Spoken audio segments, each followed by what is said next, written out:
go, bub.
Rookie.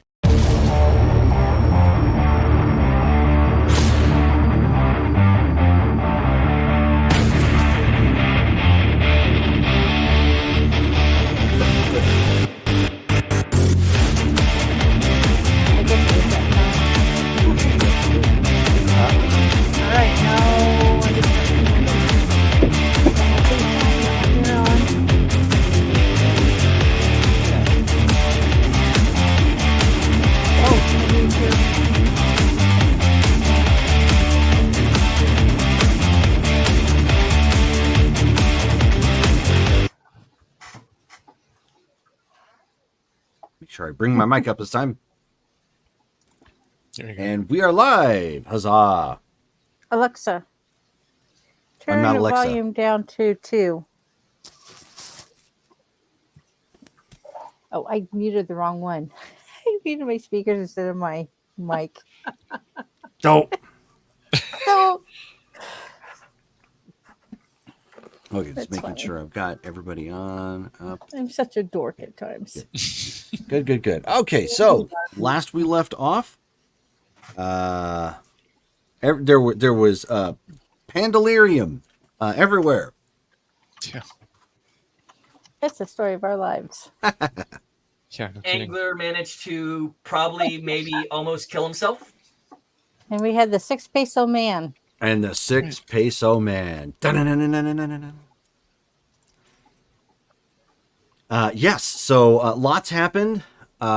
We had some more discovery in this particular game behind what is wrong with the pearl of too much price Yeah. that happened to be on his arm. I see what you did there. Yes, I did a thing. As well as heavy damage to the team leader, and the revelation that there was a package waiting for them back on the flagship when they returned. So not much time has actually passed. It's only been maybe an hour since we last left off. We did find out what the package was. Yes. Yeah. Yes. The ship. Hyperion gets a reroll. Oh, okay. Woohoo. Thank you. So that was thanks to Justin. He redeemed Sweet. some points. Tonight feels like it's going to be a need a reroll type of night. I'm just saying. Okay. Maybe I should spend. Fair And I enough. still got one from Davey. Yeah. I've still got one, I think, from Davey Still also. got 4 minutes. Oh, I should probably bring up my character sheet. That would help.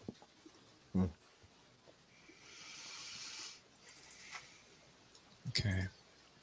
So, be that as it may, everybody at this point is outside of the repairs that Hyperion has been attempting to do to himself. Everybody else has been relaxing in the area you have that has been designated as your bunks, quote unquote, or cabin space. Oh, that's right, because Sean fried everybody. Make sure we put 100 karma back in your spending pool out of your bank if you have it. Oh, yeah. I just did. And then does anybody not have a reroll here? I have one from Davey, and I just gave one to Hyperion. I don't think I I, have. one at the I moment. have one. Do I? So, okay. And no, That's all right. Batman is not my favorite superhero by far. I can spend my own in 2.5 minutes. What? Allow the Sure. player to choose out of stock. How is it out of stock? It has a Yeah. cooldown to it. Yep. I haven't bought anything. Yeah, I know, but somebody it's else global. has. Oh. It's a chat cooldown. Yes. So I was going to call Meredith. Okay. Blood Goblin. So we can pick up from there. Then you would go to the comms room at this point. Of course, there are still several officers on deck keeping track of the war efforts that are going on. You can see that girl that you guys had spoken to very briefly is still connected to Cynet. It's all in essence in the same area. And when you put in the request to make the call to Meredith, they let you know that they'll go ahead and let you know when it's available, and they'll patch it in through the ready room, so you have some privacy. Okay.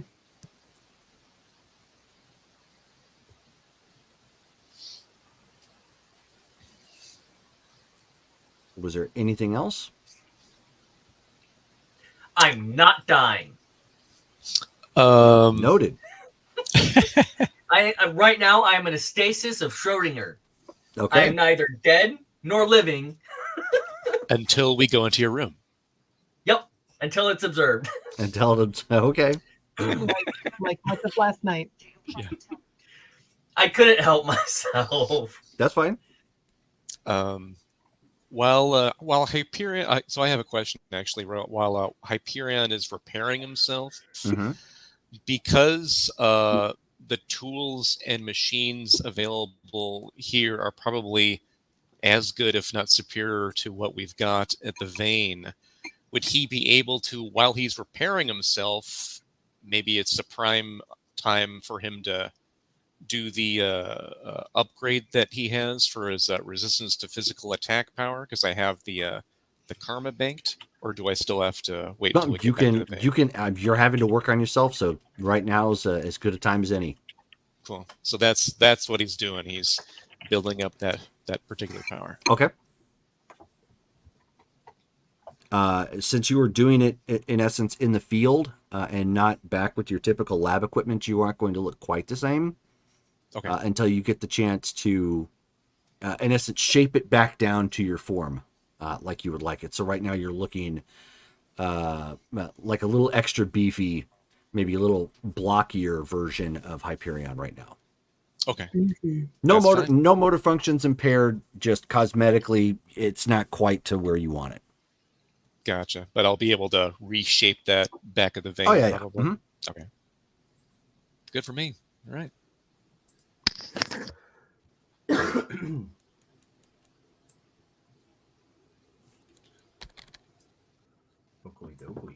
That's all. Okay. I think Shon's kind of keeping the down low since she kind of fried her brother. Okay. Yeah, I forgot about very, that. very, very collected and quiet and keeping to yourself at this point. Yeah, very Okay. characteristic.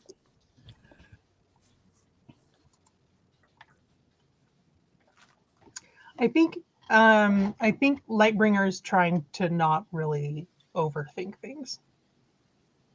So Okay. she's trying to stay in the present, Sure. Okay. dissociating. So everybody is That's pretty healthy. everybody is pretty low key then and not saying or doing much of anything while you're in your cabins. Just trying in to my cope ship. with what has happened. Cabin, med bay. Well, yeah, I'm in my Rock to tank. you are in the med bay. Me? No. No, I am. Oh. I didn't get hurt. Oh yeah, Angler's in the med bay in a big way. So as you're all, waiting at this point, a member of the New Prussian Navy knocks on the cabin door that Hyperion happens to be in. Am I like still in the middle of repairs here, or have No, I finished? you're finished at this point. Okay. Yeah. Enter. So he opens. So the junior officer opens the door, snaps a salute just instinctively, and he says, "Sir, your, well, I should say the doctor wishes to see you about your teammate." Thank you. I'll see him right away. So I head to the med bay. Okay, so you go in there. You see Angler still floating. They have some machines currently working on his arm, attempting to work on it, almost like they're trying to like stitch it back together. Sort of look. It's again. It's like the best way to describe it when you first got here. It was like he decided to dunk his arm into hot lava. Right. Okay. It was a meaty mess, unfortunately, Yeah. of burn. And he so the officer motions to the doctor at this point, and then he goes about his business. The doctor approaches, pulling his looks like they're probably telescopic goggles, putting them back onto his head, and he says, "So, do you happen to have any medical records for your friend?" At the ready, unfortunately, no. We might have the means to obtain at least some. Why do you ask? We're likely going to need a copy of his medical records, given the depth of repair work we're attempting to do. He's still currently sedated to keep him from re-injuring himself, but the damage that device did to him was pretty severe. We're unsure if there's any undue mental strain at this point. We're mostly concerned on making sure he's physically healthy right now. Understood. Is there any prognosis on how long it would take to bring him to full readiness or consciousness, or will the records be necessary to do so? If you're asking my professional opinion, I need the records to do that. If you're asking me to override that, we could bring him online right now, sir. What exactly would be the risks to his health if we were to do that? Well, we don't fully understand, speaking scientifically. Again, I'm only a physician, but we don't know just what the arcane backlash did to him. And we're not scientifically speaking, in a position to know. This is a realm of expertise outside of our knowledge currently. Then, with that said, would it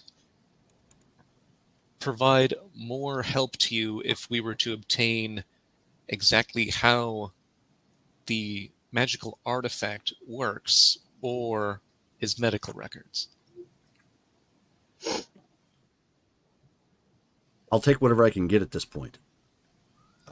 As I've stated, I am not an expert by any means in this arcane nature that he is currently dealing with. But if there was some sort of an expert that could tell us more about that item, that might help my professional opinion at this point.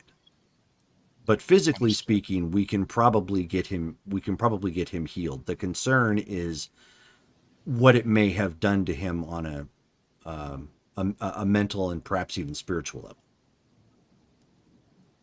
I see. Thank you for the information. I will attempt to get what you need as rapidly as possible. Thank you. I need to meet with my team. Of course. And if there's anything that you might need, you can always grab any crew member and they can raise the alarm and let me know. Understood. So Hyperion heads out, and he goes looking for Lightbringer first. Okay. And as we are getting to Lightbringer, Derek has redeemed some points to give you a reroll. Just FYI. For me? Yes. Yes. Thanks. Mm-hmm. Oh, we have no more karma to bank, Davey.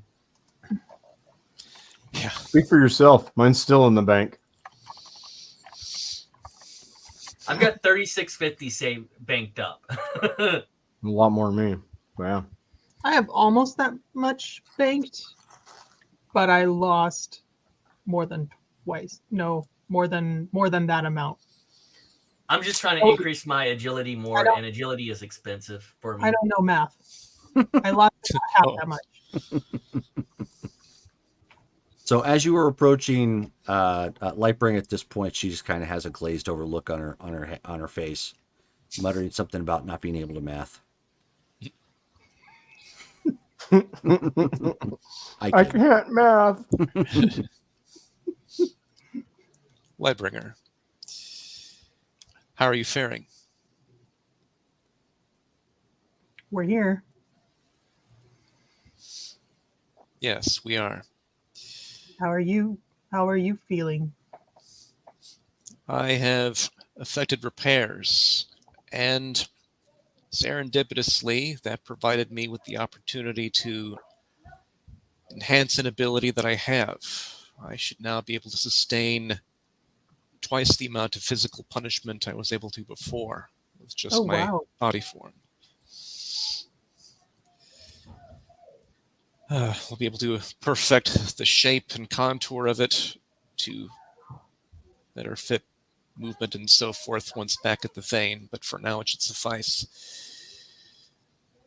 That's How good have news. you, how have you been faring emotionally? What with transpired with the tank columns?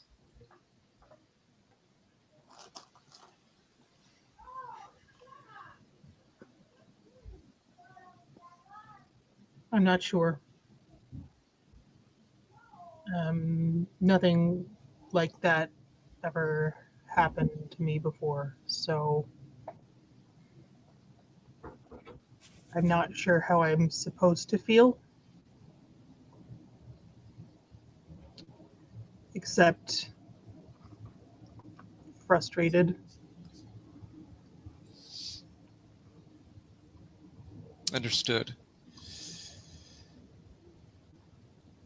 I believe I've been putting an undue amount of pressure on the team. I've been assigning duties and tasks and allowing for certain degrees of autonomy that would seem to be non-tactical times. As your leader and as your brother, I apologize for having put everyone in that position. The attack should have been smooth. It should have been more precise without having to put everyone in such a predicament. I don't think this is your fault, but I do think that all of this has escalated very quickly, and perhaps we could have used more practice before tackling something of this scope. But here we are, and this is a big deal situation, so I don't want to just sit on the sidelines if there's something that we can do to help. I'm glad you feel that way. I concur with your viewpoint. We do need to keep pushing forward. With that said, we will need to gather the rest of the team because we need to make decisions and perform actions in order to help our brother in the med bay. What do you know? The doctor so far has indicated that he can be revived right now. However, doing so may put him under undue shock or strain, and perhaps damage that could have been repaired first might not be made, perhaps may be permanent, psychologically, spiritually, whatever the arcane particles did to him and interacted with his body and nervous system. Therefore, we need to, at the very least, obtain some information that can help the doctor, such as information on how that magical artifact actually operates and why it did what it did to Angler, or actual medical records of his. Both would be preferred. Have you made any contact or made any headway with communicating with Blood Goblin or Ms. McCall? I've put in a request, but as of yet, we have not been able to make a connection yet. Do you think Mainframe would be able to access those records? That was my first thought, actually. I have yet to communicate with him. I suppose I should try that now to see if I can reach him. I'll carry on to Mainframe. Do you read? Affirmative. Mainframe online. Excellent. Mainframe, I have 2 questions for you. First, what comes to mind, we have received what seemed to be an autopiloted Ixion vessel at our location. Were you the cause of it being sent to where we were? Affirmative. I see. I take it then you've managed to find a way to interface with that ship. Affirmative. It came with instructions. I see. Excellent work. It We took some appreciate what time you've to done. decipher. It was not in a native Terran language. Then you were able to decipher an alien language and then use it. Affirmative. It is Excellent not work. exactly precise. Mainframe used digital analog technology that was obtained when prior or after your visit from New Prussia. Excellent work, Mainframe. The second question I have for you, with some background. Currently, Angler is injured severely and needs medical attention because of an interaction with a magical artifact he possessed, which has somehow damaged his body, possibly his mind. We need to see if we can contact Blood Goblin or Ms. McCall first. do you have any means of tracking their whereabouts or making communications with them? Mainframe hypothesized that Ms. McCall is currently out of touch as she is currently on maneuvers with her team at the Institute. Understood. I believe she refers to it as a training session. That would make sense. Are you able to find any information as to the whereabouts of Blood Goblin? Affirmative.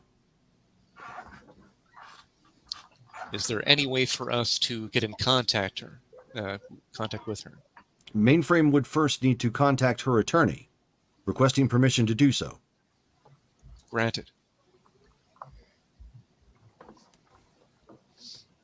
Mainframe will then reach out to, and he says briefly, Stephen P. New, to obtain information on her whereabouts. Excellent.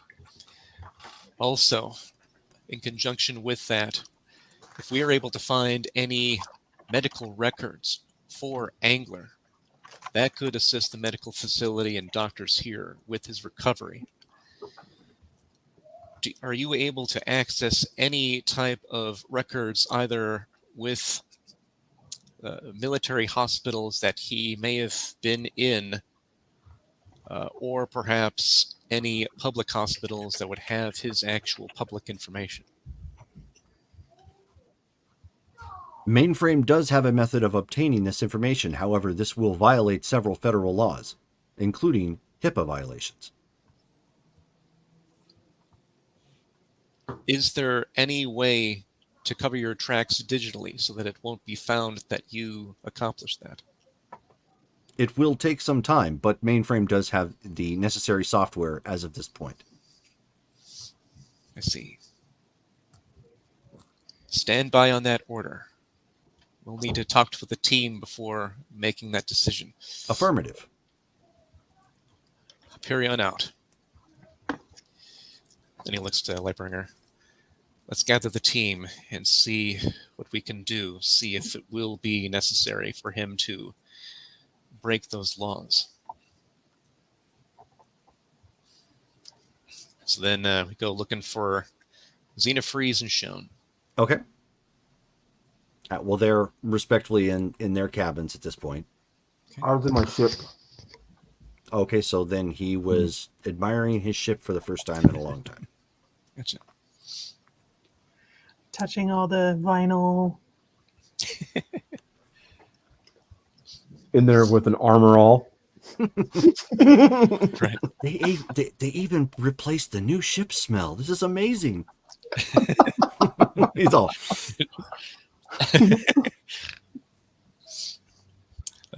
So I guess we would, since we're near the cabins, I guess we'd be finding Shone first and gather her, and then if we didn't find a Xenofreeze, probably go to the ship because that's likely where he'd be otherwise. Sure.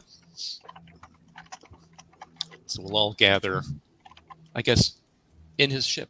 And if you need it, obviously the floor plans were posted in the chat. Right.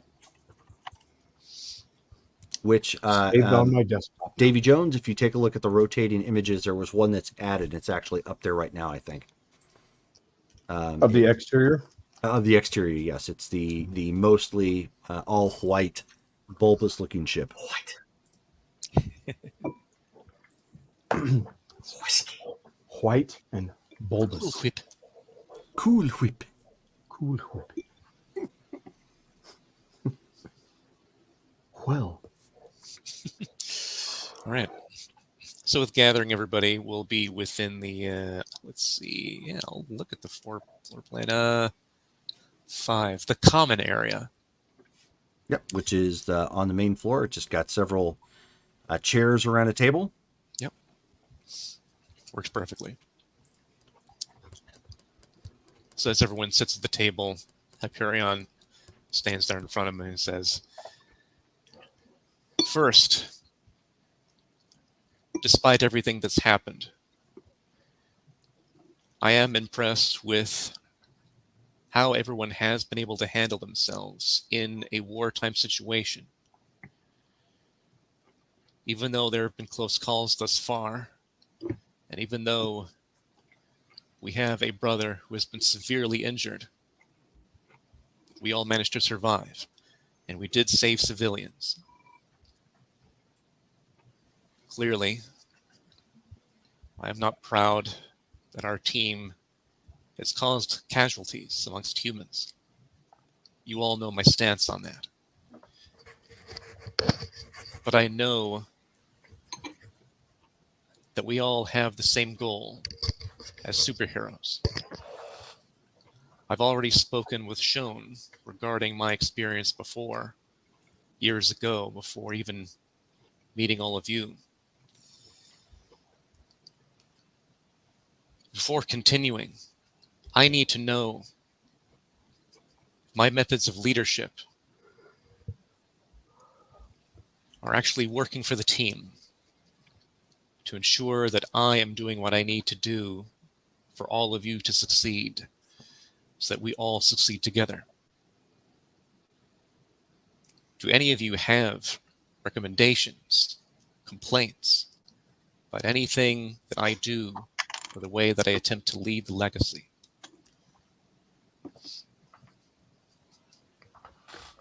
We are family. We should not be hiding secrets from one another. Full disclosure on our capabilities and powers should be well known between all of us.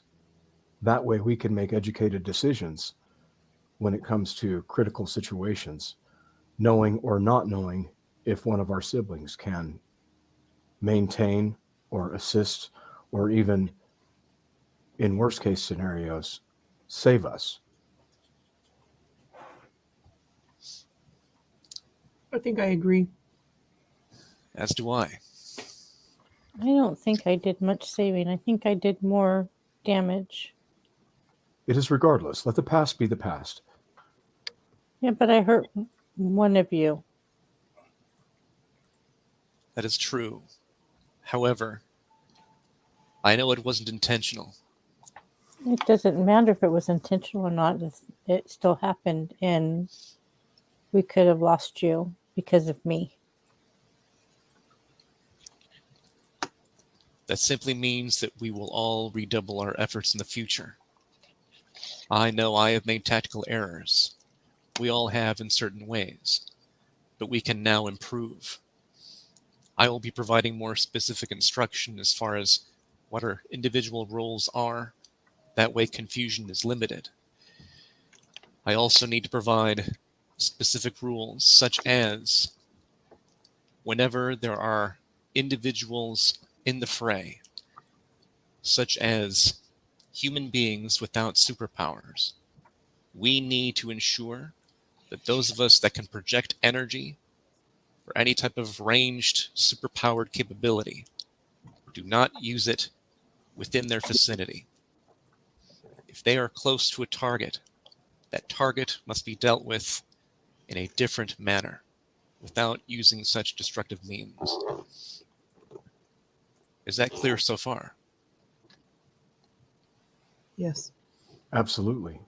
And I think, though, not to discount my cold generation capabilities, I did not directly use it on the humans. And I think that I could be a failsafe in certain situations to protect them.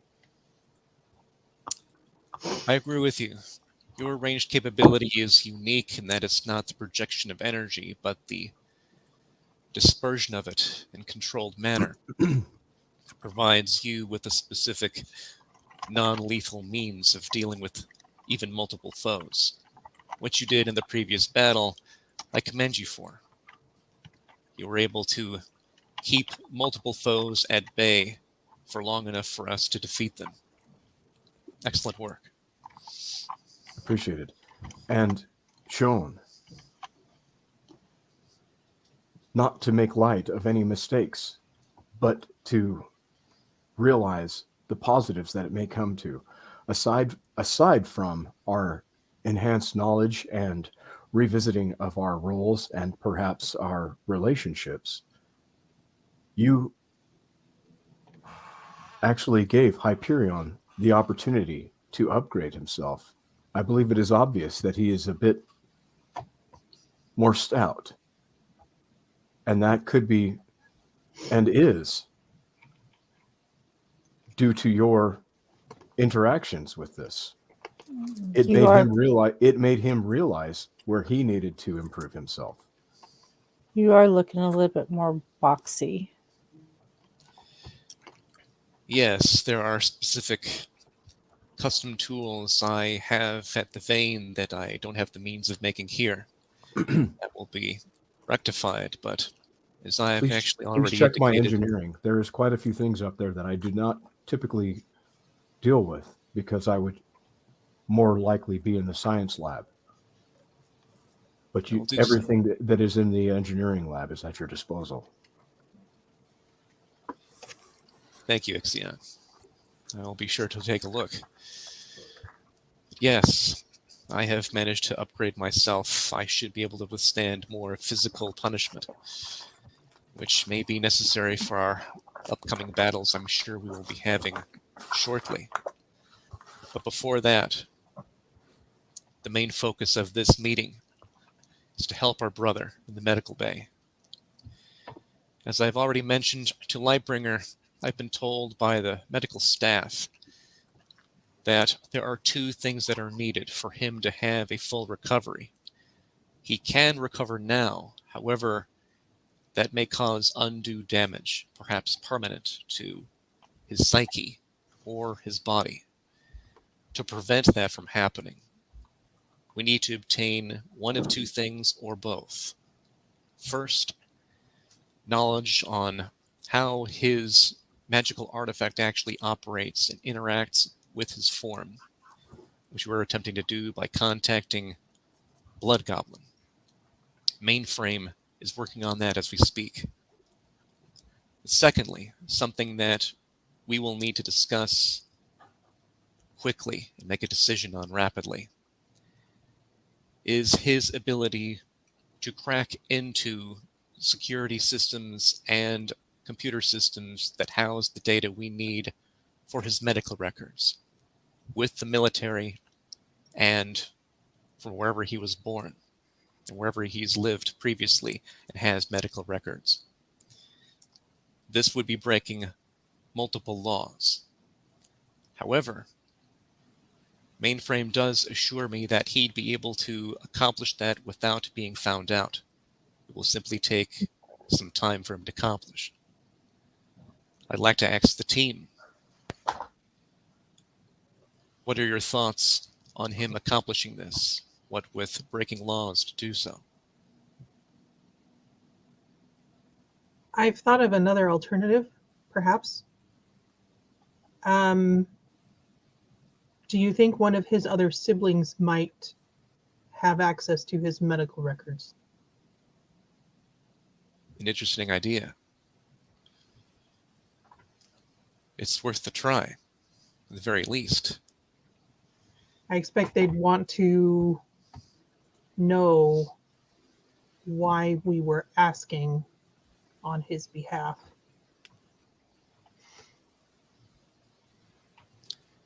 True. Therefore, will honesty be the best policy with regard to speaking to his triplets? I don't know. I really didn't like them very much.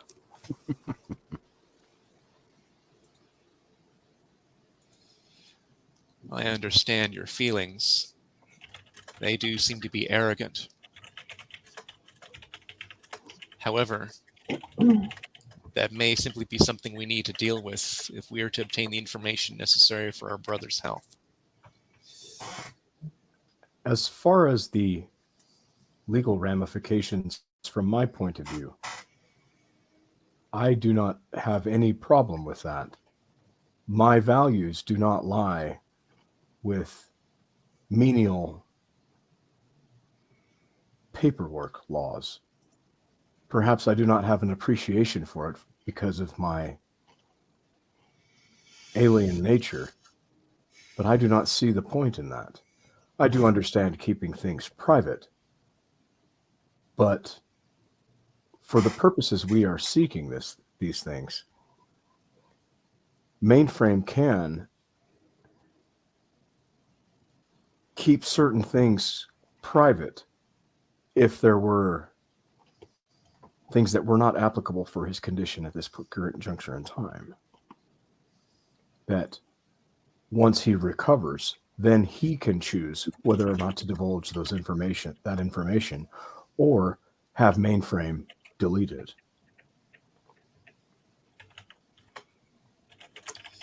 That does make sense. Ultimately, this would be the moral thing to do, even if it may be the currently unlawful thing to do. I also have a suggestion. I don't know if it would be possible, but I am willing to look into it. With my biology background, I can see if there is any possibility, even with chemical or drugs, for him to accept it. I have a very high endurance level. I am wondering that if a transfusion would be possible. With our similar DNA, it is more likely than with somebody else. If I could get a sample of his blood or tissue, I could see if through certain things, now that I have my lab, I may be able to research these things to see if that might be a possibility, in which might give him the added physical endurance to aid him in his recovery. I see no reason why we shouldn't pursue that avenue. If you're able to accomplish that, I'll leave that to you to discuss with the medical team at the med bay to see if that's something that can be accomplished. And in the meantime, I will communicate with mainframe to see if, let's see, what their names, Hyperion's processing information in his computer brain. Dang it, where's their names? Frank and Frida Layton, if they would be available to contact with to see, as Lightbringer mentioned, if they have access to his records, or would be able to provide us with access. In the meantime, everyone needs to rest and make sure that we'll be ready for anything that will come upon us soon. Any questions thus far?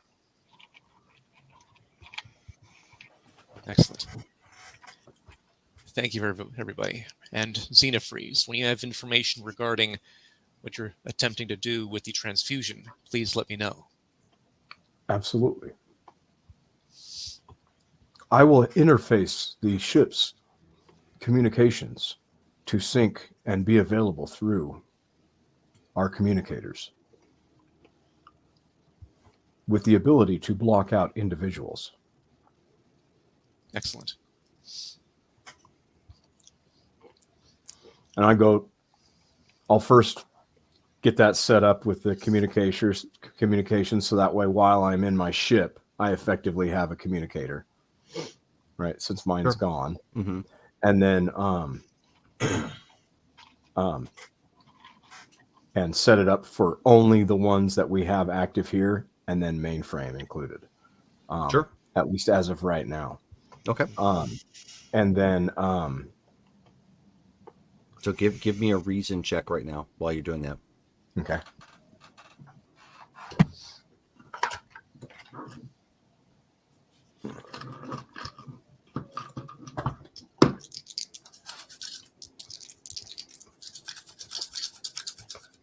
Bam. 83. Nice. And I have an RM30. So that's what you're working on at this point in time. So hold that thought. Okay. All right. So, Angler, Yes. in the deep recesses of your mind, You are still reliving that painful trauma of the blackout. However, you're starting to refocus on a memory that you haven't really thought about in a while from when you first found this item in deep water. You were still in the military at this point, so your other siblings were aware of it. You just happened to pick up the bauble because, hey, it looked cool. It looked at the time to you, it looked very 50s, 60s, Captain Nemo-ish. Like, holy cow, it's an actual pearl and a clam sort of thing. Type of routine. That's pretty much how you picked up on it. The operation itself, completely irrelevant. It was just some standard deep water testing that the rest of you were undergoing. You, of course, were excelling because you were already displaying your water freedom at that point and your maneuverability. And as you kind of relive that particular piece of the memory, for some reason, there's a piece of that you fully understand is not your memory. There's a part almost as if like you've tapped into a mental video feed of some kind, and it's an island. You've never been there, and all you know is it's in the ocean somewhere, presumably somewhere in the Pacific, but you're not certain. You'll have to maybe get some maritime maps and whatnot and cross-reference that, but you don't really have a whole lot to go off of as of this point. But there is some sort of significance about this island. It has the island itself has a singular tree on it. There's obviously some scrub, like you would expect on one of these remote islands out in the middle of an ocean. So there is a little bit of plant life, and it looks like there's enough of a shoreline around it that perhaps one of the sides is a pretty decent coral reef. There's a small ship with a skipper and a first mate and a professor and a couple of women and an old couple. And they use coconut for phones. Sorry, I couldn't resist. But you're uncertain what exactly the significance of all this is. The only thing that you're aware of at this point is that it's popping up around the same time that you're thinking of when you first found the pearl that you've been fiddling with. So maybe there's something tied to it. You come to briefly, but you black back out because you're heavily medicated at this point, and you know cognizantly that you are back in. Your family got you back, got you back to the ship, and you know mentally you're safe despite the fact you're in pain, and you're likely back in that tank. I'm gonna ask the question, but can I try and shake off the drugs? If you want to forcibly do that, go right on ahead. Obviously, you have no karma to spend. It's going to require an endurance roll. That is going to be an 80, with my endurance being remarkable. That would be no. Yeah, it's only yellow. Yeah. Decent roll, but not sufficient enough to shake off the drugs. Some good drugs. Can I communicate telepathically? No, you're not conscious at this point. You're only conscious very briefly enough to recognize, that you're back in the med bay somewhere. But not enough to like move my arm or tilt my head or anything like that. You black back out right after that. His only thought is, how much drugs do they have beyond to keep me this unconscious? Lots. All the drugs. Super fancy. How much drugs am I on? All of them. All of them. Admittedly, if they do have him plugged up to anything registering his brain chemistry, it would pop for a moment. It probably would. That is true.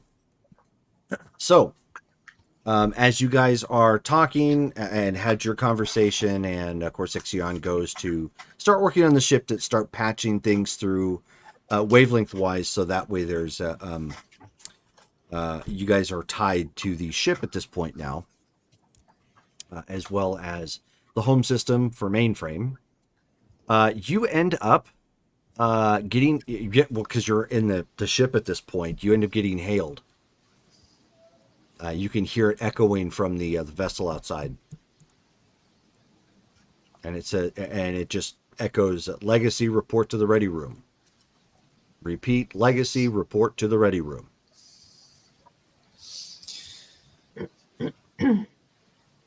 Yeah. Head to the ready room. Okay, so as you walk presumably with a bit of a hustle, out of the hangar bay, back toward, in through the ship, the innards of the ship to the ready room that you guys are used to going to at this point.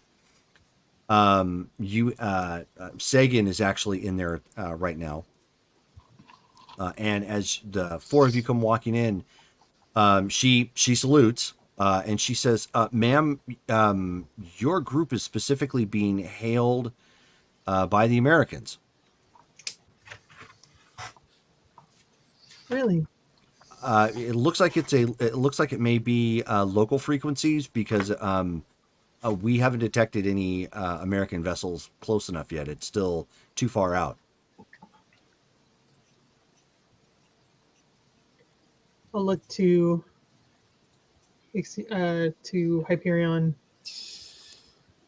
We need to know who it is. It may be Fury himself if he managed to find a way to reach out. Or perhaps someone else. Do we have any way to triangulate where it's coming from exactly? Sagan says no. We're in the process of trying to track that down. What frequency is it on? It just rattles off the local frequency. We can try to interface through the ship. It is capable of long distance communication. She says, "Okay." And she says, "They're hailing us though. So the question is, do you want to receive it?" We should. If you Might can as put well. it through here, we can discuss with them, see what they want. Okay, so she at that point gets on the comm and lets the communications room know to patch the call through the ready room. So the screen goes black. Obviously, there's no like video link or anything to it, but you can see that the computer systems are picking up the radio frequency itself, and it's coming in through the speakers and the mic, and it's this is Ambassador Tom Nolan calling for the Legacy. I know that name. This is I do the not know. Legacy. Hyperion speaking. This is Ambassador Tom Nolan, U.S. ambassador stationed here in Argentina. No. We are requesting your assistance, and requesting that you meet us at the emergency center located at the George Newberry International Airport.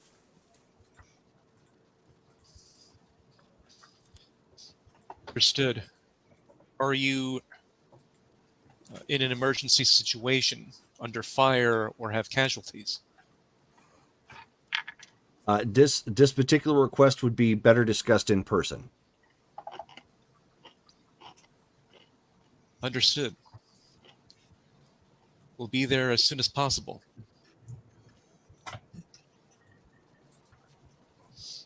Nolan out. Looks to the team. Is You don't think his it's name a trap? familiar? That's what I was going to just ask. Do you think this could be a trap? It's a trap. Mainframe.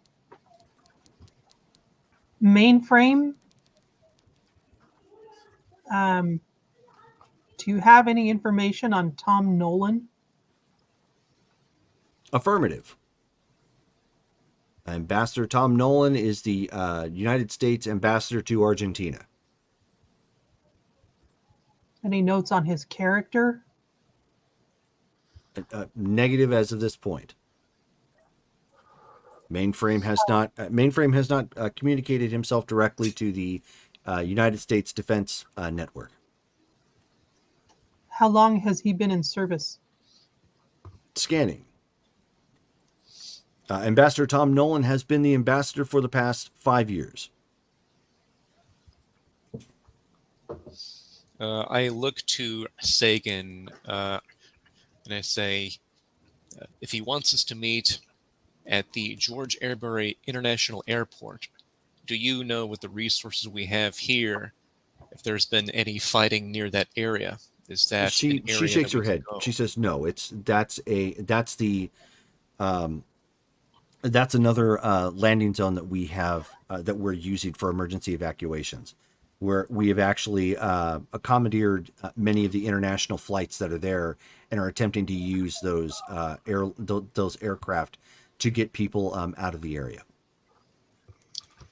Would we be able to have a safe corridor of passage to that location from where we're at now, do you think? She says 100%. She says it's a small corridor, but the United States Embassy sits, I believe, about 2 blocks to the west or so, and she pulls it up on the map and shows you.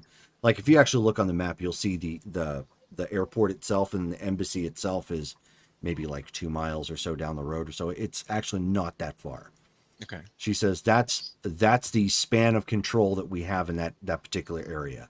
Outside of that, we don't have any sort of military control outside of the increasing air superiority. Excellent. Looks to the team. This doesn't seem like it would be any sort of ambush then. It's under an area that is effectively under our control. Therefore, we should make our way there immediately. Our brother will need to stay here. In transit, I'll see about communicating again with Mainframe to get more information for our brother's health. Is there anything else that we need before we take off? And he looks to the group and looks to Sagan. I don't have anything. Do we need permission to leave the ship? Sagan shrugs and she says, "Ma'am, I'll take care of that and let them know." Thank you. I think this is more of a, if you don't mind me saying, I think this may be more of a diplomacy issue. I think the ambassador may be pulling rank because he thinks some of you are United States citizens. Well, some of us are. Right, which is why I think he Look around at the group. I'm like, which is oh, why I think he's doing it, but it also may be of some sort of desperation. Keep in mind, Desperation for what? well, there are still United States citizens on the ground. I'm guessing some sort of rescue effort. That may be likely. The only way to know for certain is if we meet him. And she says, "Ma'am, I know you're in the process of attempting to contact Blood Goblin. If you do not mind and trust me, I can commandeer your vessel and be back here by nightfall.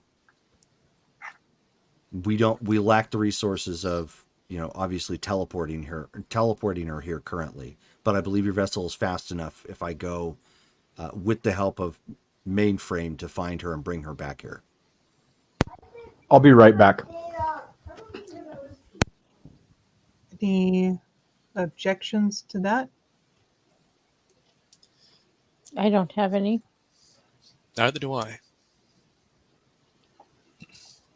as Derek walks away. Yeah. Derek heard it, so Ixion does not object. Yeah. All right. Sounds good. So she salutes and then hustles out of the ready room. All right. So I gather everybody and we head to, I find some sort of cadet or somebody so that we can get it set up so that we can then take off and head down that corridor to the airport. Of course. And then on the way, I try to reach out to Mainframe again to see if we can get in contact with Angler's bro and sis, Frida and Frank Layton. Okay, so you're gonna call them. Yeah, that'll be the first thing we try. Okay. So he tries both numbers. They don't go through. Okay. Just goes to voicemail. Okay. So I won't leave messages then, since we weren't able to get directly to them. Okay. And I go ahead and authorize Mainframe to do what he needs to do to get the medical records and hide his tracks when he does it, and Okay. let me know when he's done it. Affirmative. Mainframe beginning operation. Excellent. All right. And we're on our way. Well, if we had karma, it's gone there. You don't lose all your karma for doing villainous acts. You just lose a portion of it. Killing people, murder, death, kill. That's where you lose it all. Yeah. All right. So the four of you. What are the clams for? Or what are the seashells for? Yeah. So the four of you at this point climb into one of the transports, the prop wings. And they buzz you out to the airport where you can see that there are some soldiers here. There are some Marines, U.S. Marines. There are obviously some other security guards of some nature, probably ones that have been commandeered from the airport because they look more like kind of typical police or whatnot. But they're they're assisting and trying to keep everything here ruly and as orderly as possible. Thankfully, the airport is big enough to house quite a few people, so it's not comfortable, but you can see that it's pretty much been set up as like a refugee shelter at this point. You've got half a dozen sleeping bags with like a tarp kind of thrown over it, just gently, so people have some place to keep the sun off their backs in certain areas, and of course there's hundreds more in the airport proper. It's clear that that food is likely becoming an issue here too. Once you touch down, however, four Marines approach with somebody in a little ragged, but in a suit. Probably wearing what they probably been wearing it for more than a day at this point, so it's a little wrinkled. And he looks to the four of you and he says, "I take it you're the Legacy?" That's correct. Follow me, please. And Follow. the Marines escort you, inside the airport, and it looks like they have taken over a portion of it, to for their specific purposes, right now. They've got an office area set up. It's very rudimentary, but they've got guards posted, throughout. And as you come walking in, there's a man. His tie is loosened a bit. His sleeves are rolled up, but he's in slacks and a dress shirt. He smooths it down a bit and stands up, and then motions the guards away to wait outside. And he extends his hand and he says, I'm Ambassador Tom Nolan. I apologize for pulling rank as I did, but I do appreciate that you're here. Piran steps forward, shakes his hand. Not a problem, Ambassador. We're happy to help.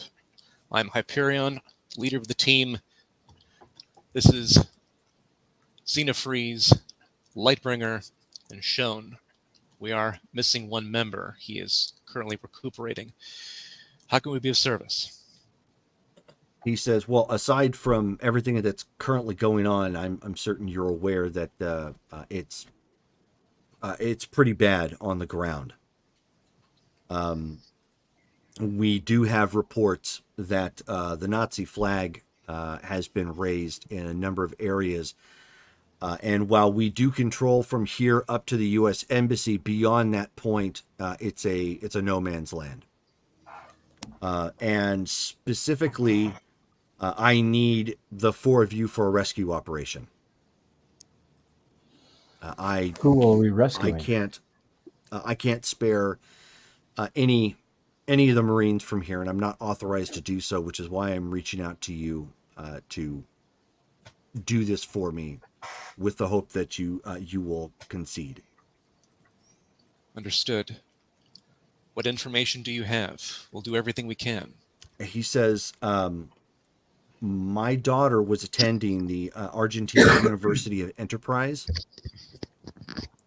when the fighting actually broke out.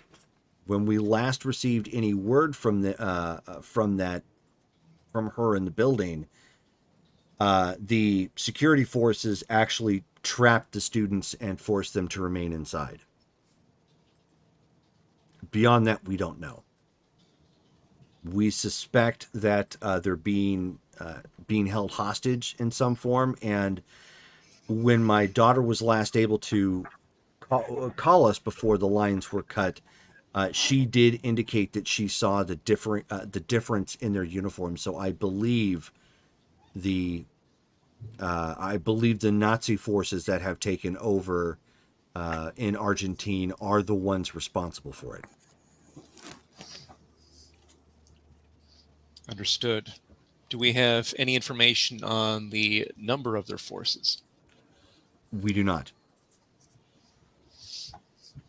And how long ago was the communication severed? 2 days. Mm. He says if the roads were open, it's only about 20 minutes away from here.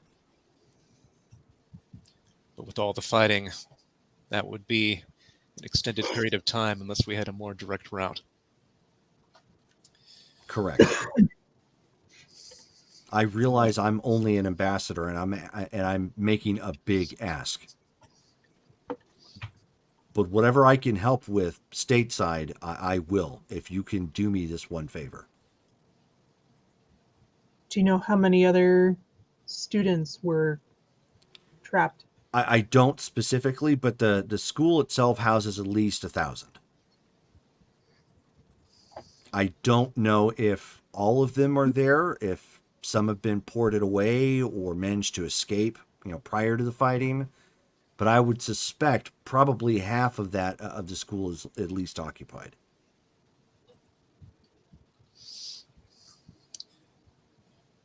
Understood.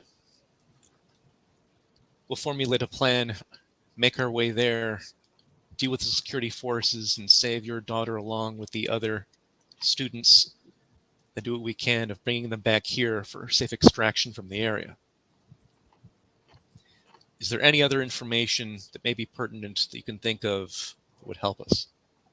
None. Again, I wish I had more information to provide. I have been, unfortunately, mine is out of an ambassador, not an intelligence officer. Understood. But I can say if there's anyone additional that you can rescue from that school, we'll find a way to house them here for the duration of the crisis. Noted. We will, of course, get back to you as soon as we complete our mission. Team, let's head out. So then Hyperion turns and exits the. We were like taken into like a hut or something, or No, like no, an office inside the airport. Oh, it's just okay. Cool. Uh-huh. So yeah, just head outside so that we're a decent ways away, so that we can discuss like and plan. And he turns to the team. Well, you can wait presumably until you get back to the actual dropship. I should say the troop carrier that brought you here if you want. Okay, cool. Because there's enough ambient noise out on the tarmac that people aren't going to be able to snoop. Got it. Yeah, that makes sense. Cool. Yeah, we'll do that. So we get there, turn to the team. All right. As I had mentioned before, in this specific scenario especially, we need to assume that there will be a significant number of friendlies, those who clearly will probably not have superpowers and therefore would be susceptible to energetic, ranged superpowered attacks. When we engage any security forces, we need to be aware of this. The only power that can readily make sure that it doesn't immediately kill is Xenophrys's freeze. That will be key here. At the same time, if they are taking hostages, a clandestine approach would be preferred to at least eliminate any threats to the children, and then any additional threats. But again, the goal is always 0 human casualties. Is this clear so far? Yes. Yes. Excellent. So first, suggestions as to approach. And looks to the team. Loud and proud. Sorry. Guns blazing as always.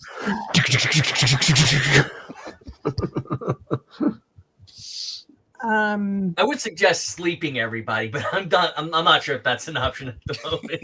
No. Right now, Angler's version of how this goes down is he's the door gunner from Full Metal Jacket, who's just randomly shooting out at the door. He's like, get some, get some.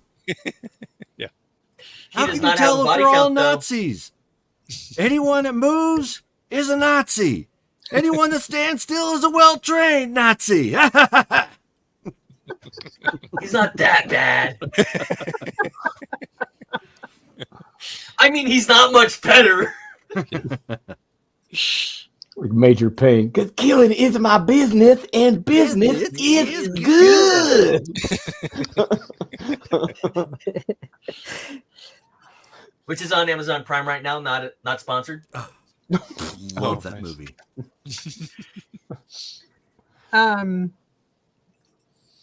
I would suggest that we drive. I can cloak the vehicle, but I'm more concerned about being able to extract a large number of people. Yes, that does make sense, which would then mean we may need to incapacitate the security forces first. That way, we can then extract without undue danger. It may take time, but they can be moved. I think We also don't know how many there are. if there are up to 1,000 students, I think that would take quite a number of forces to control them. So, best case scenario, pick them off a few at a time, separate them into smaller groups. This does make sense. It may be the case that if there were students in the building at the time, that faculty and adults would be there too. We don't know how many vehicles would be available, if there are any school buses in the area. We'll need to get in close. Your idea with driving and keeping us cloaked is excellent. What when we're within approximately 2 miles of the area, I can use my photonic copies at range to perform reconnaissance to gain a better understanding of the area. And as we approach, we can form a more solid plan as to our plan of attack. Well, what you may want to do, just as a suggestion, given the fact that you may be looking at a lot of people that may not fit on buses or whatnot, you may want to loop the some of the new Prussian military into your plan. Yeah. Or at least for transport. Right. That's a good point. So then, yeah, if we have some sort of officer or anybody that's nearby, I grab them. And, well, you're on the tarmac right now at the airport. Oh, okay. Are we still connected to SINET? Yes. Mm-hmm. I'm still wearing their uniform. All right, then, yeah, go ahead. I have a communicator for theirs, don't I? With that? I can't remember if we said I did or not. Will SINET let us communicate with Sagan, and or does she have one of our communicators? Sagan does have one of your communicators. She's going to be by this point, since she's taking the ship back towards the United States, she's going to be out of range. Then Hyperion goes, Hyperion Sue to SINET Hub. Do you read? In his mind, of course. Affirmative. This is Psych Out, connected to SINET. Psych Out. We have been given a mission by a U.S. ambassador to save U.S. citizens trapped in a nearby school. There may be a significant number of friendlies that we're trying to exfil from that location. Will we be able to have any assistance in this undertaking with regard to at least transport? Hold one moment. Sending that up to process. Understood.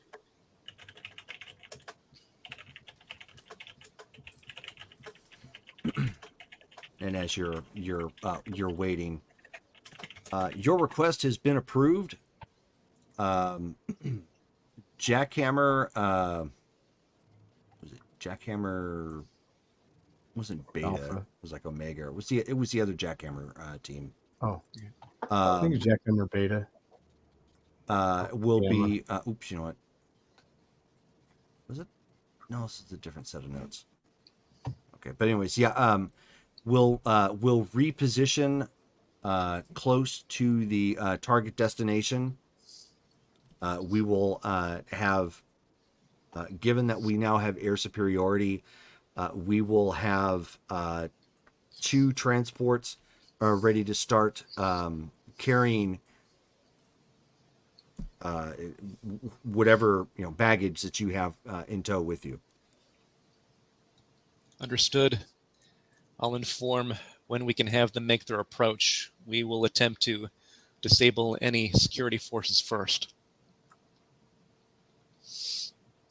Affirmative. Give ETA for again, I think it was we'll just go with Jackhammer Beta at this point. So give Jackhammer Beta roughly an hour to reposition. Understood. Hyperion out. So would the team have heard that SINET conversation, or is that just a direct connection? Oh yeah, no, they would have heard that. Okay, good. Sweet. All right. Excellent.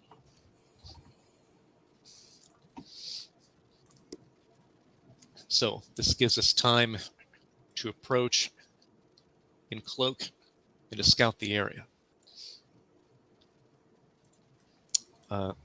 Looking around, are there any vehicles that it looks like have just been abandoned or whatever, or that we can commandeer, anything of that nature? At the airport? Yeah.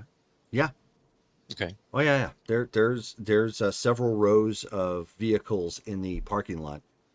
Like soldier transports? Nope. No? Just cars. Civilian Cars? cars. Yeah.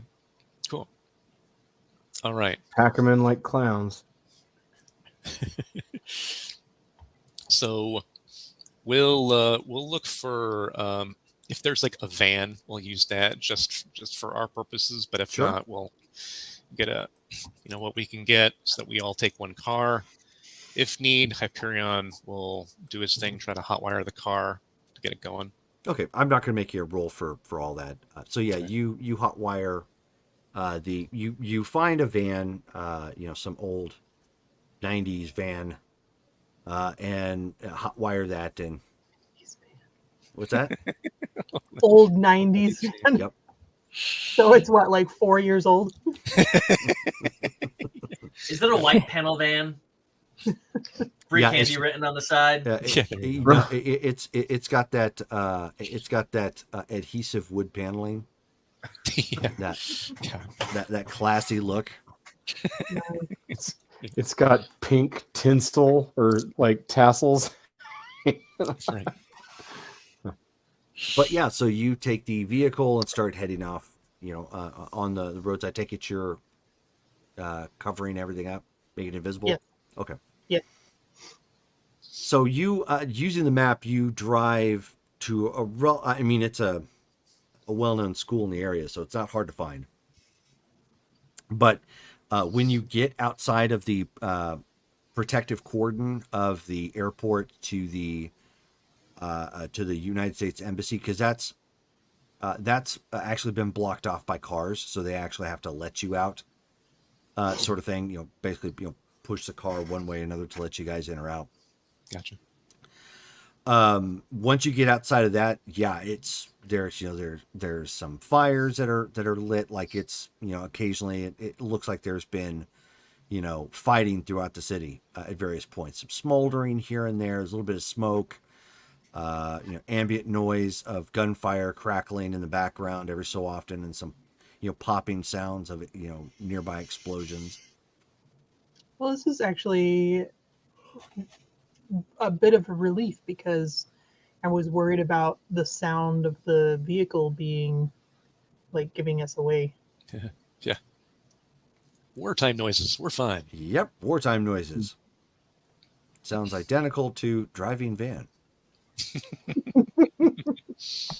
So, but this whole section of town would probably look a lot nicer if it didn't currently look like Beirut in the 80s right now. Yeah. So given that, it's presumably a lot cleaner than what you would normally expect. So there's not like a lot of cars like pushed in the way or just left out or whatnot. The streets are pretty open and empty. So of course the buildings, still kind of standing all packed and whatnot and tightly in the area. Getting near the school, however, you can see that vehicles have been pushed in the way. They've actually kind of cordoned this section off. And because you guys would have come to a stop well before you drove up to it directly. And you can see that they actually have, they've positioned some pylons to block the road, as well as cars kind of intertwined. The school is set back, like it kind of goes up a little bit on a rise, and it's a nice, much more modern looking structure with glass, like a whole glass frame and several trees that kind of dot the landscape of this metro school. The school itself doesn't appear to be damaged in any fashion. So the whole block itself looks fine, with the exception of the fact that you see armed guards, armed soldiers walking the perimeter, and occasionally like a jeep coming by, going through. They have at the section of because again it's kind of on a raised platform, on one of the section corners of the school, you can see that they have set up an anti-air system. Okay. So it's not sophisticated. It's not like a rocket or anything. It's actually like a flak cannon Downside to that, however, is it can be rotated down and easily used on anything on the ground, which is, flat cannon used against infantry is disgusting. Right. But it's basically, it's got like a quad machine gun setting on it, and they've got a guy, watching, the horizon. They've got a couple spotters nearby and whatnot. So it's very heavily guarded in this area. Okay. And that flat cannon is on the rooftop. No, it's actually on one of the corners. Oh, okay. Got it. So it makes it, it's not quite as strategically, for air purposes, Right. but putting it there actually gives it the capability of firing at anything coming in the air, but also repelling anything along the ground. Okay. Got it. Double duty. Okay. And that you mentioned an occasional Jeep. It's like just one Jeep kind of making the rounds in this particular Well, you area. just got there, or so just... you don't know as of yet. Oh, okay. Got it. You're gonna have to kind of do your photonic land shark thing if you're gonna get a better view. Yep. Which, yeah. So like in more hushed tones, now that we're like getting kind of closer, I let everybody know I'm gonna park nearby and then use photonic copies. Go and park, shut off the engines. It stops making noise. Now that we're stopped, I go ahead and Can we use Signet to telepathically communicate with each other, Yes. but like not broadcast that to the network? No. Okay. because they're like the hub. Exactly. It's effectively like using a radio, but psionically. But it's not like so we can't just talk amongst ourselves. Right. Okay. Sorry, go on. Gotcha. So I go ahead and start off with one land shark and have it move in first, looking around the perimeter of the building, and I'm of course taking everything in through total memory, memorizing layouts, what they look like, where they're at, all that jazz. So looking Sure. at the perimeter first. Go ahead and give me an intuition check. Okay. Intuition. Here we are. Scott. EX20. 24. Ooh. That is not going to do it. No, white result. Okay. So as you are coming into the area, and of course you can pass through solid items and whatnot without any problem. You realized as you're getting close that they have some sort of a barrier around this block as well. And in doing so, it like disrupted your photonic copy a little bit. Okay. So you didn't go any further to really get a good check. Not Gotcha. impossible for you to do so. It's the first thing you notice, so you kind of freaked out and stopped. Okay. So now seeing that, I then look around to see if I can see where the boundary of this barrier is. Does it seem to be like right outside the building or surrounding like the block? Right. Yeah. It looks like from what you can tell, it's probably the block itself. Okay. Okay. Then I'm gonna see. Let's see. Can I tell with the copy's interaction with it if it's like supposed to repel physical objects or like what its actual defensive qualities are? You got no idea at this point. No. Okay.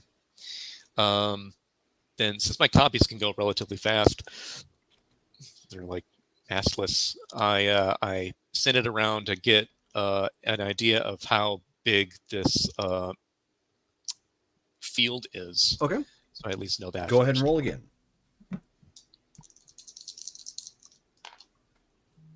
It's better. 47 EX20. Yeah, green result. Okay. Woohoo! Come on. Get it out. There we go.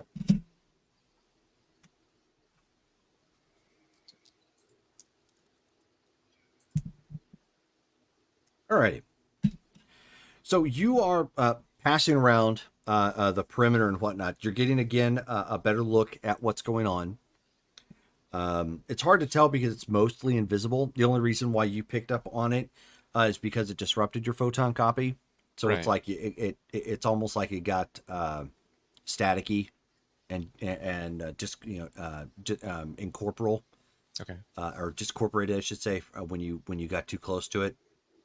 You can tell at each of the corners of the school proper, they've got one of those flak cannons. For clearly the same purpose. Looks like it's positioned where it can repel anything in the air as well as anything along the ground.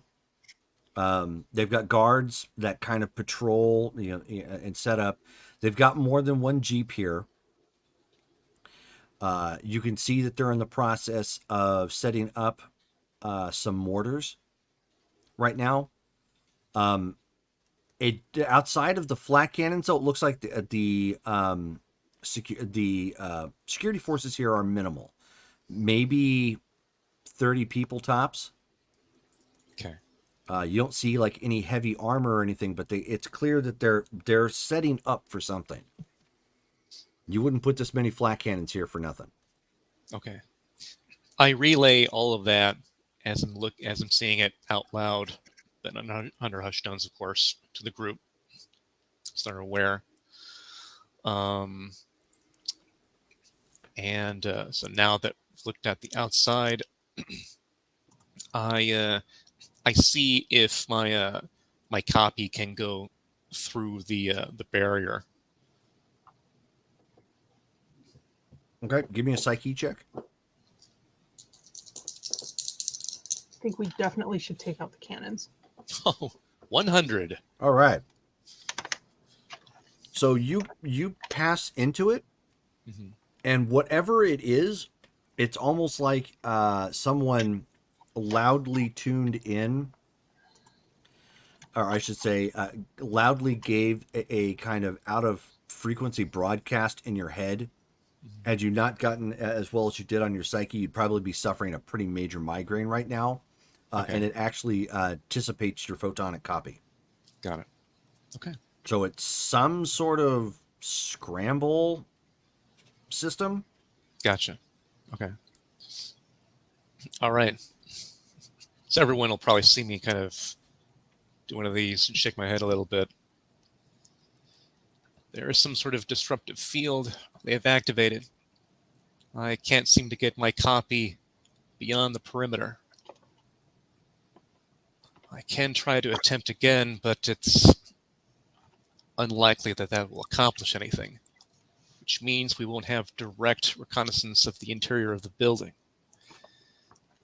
But to reiterate so far, there are 4 anti-flak cannons, one on each corner of the building on the ground floor, each currently armed and operated.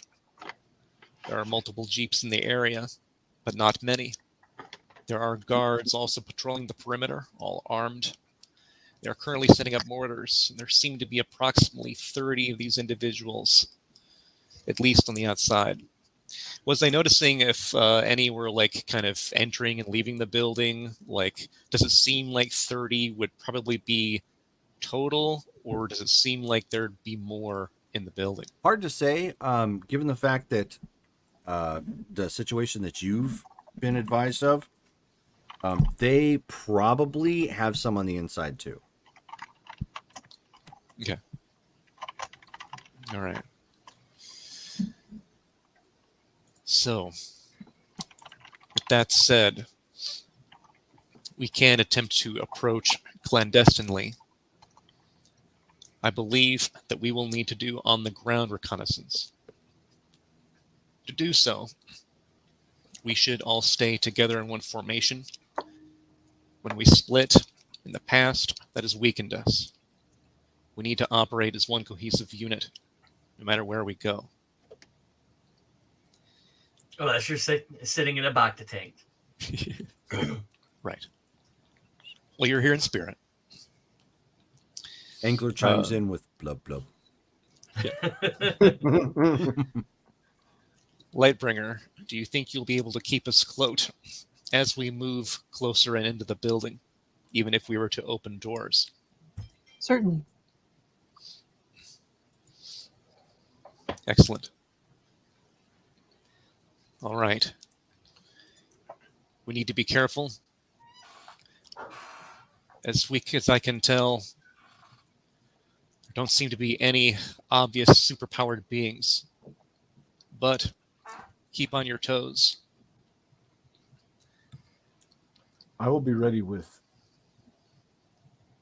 my powers in the event that I need to immobilize anyone or hopefully immobilize any weapons. Excellent. When it comes to actually encountering them directly, physical hand-to-hand combat only. Do all of you feel capable in that regard? I guess. Marginally so. I am not a fighter. No, Xenofreeze. more of Not a as far as hand zapper. to hand. I think I can manage. If there is anybody that has any professional skill set, then I am likely to be overtaken. We'll watch out for you. For those who need protection, use me as a shield. They will be using their weaponry. It doesn't seem as though they have any energetic weapons. I can act as a safeguard for anyone who needs to use me as cover. Inform me that you're going to do that out loud, so that we're all aware tactically of our situations if we are to engage in combat. Our goal should be to clandestinely enter the area, enter the building, scout said building physically, and make sure to neutralize forces inside first. Once that's accomplished, we can head outside and neutralize the 4 flat cannons. Then the jeeps, then the individuals themselves. That would seem to me to be eliminating the highest threats in the specific logical order. If the cannons were to stay active, that could be massive damage.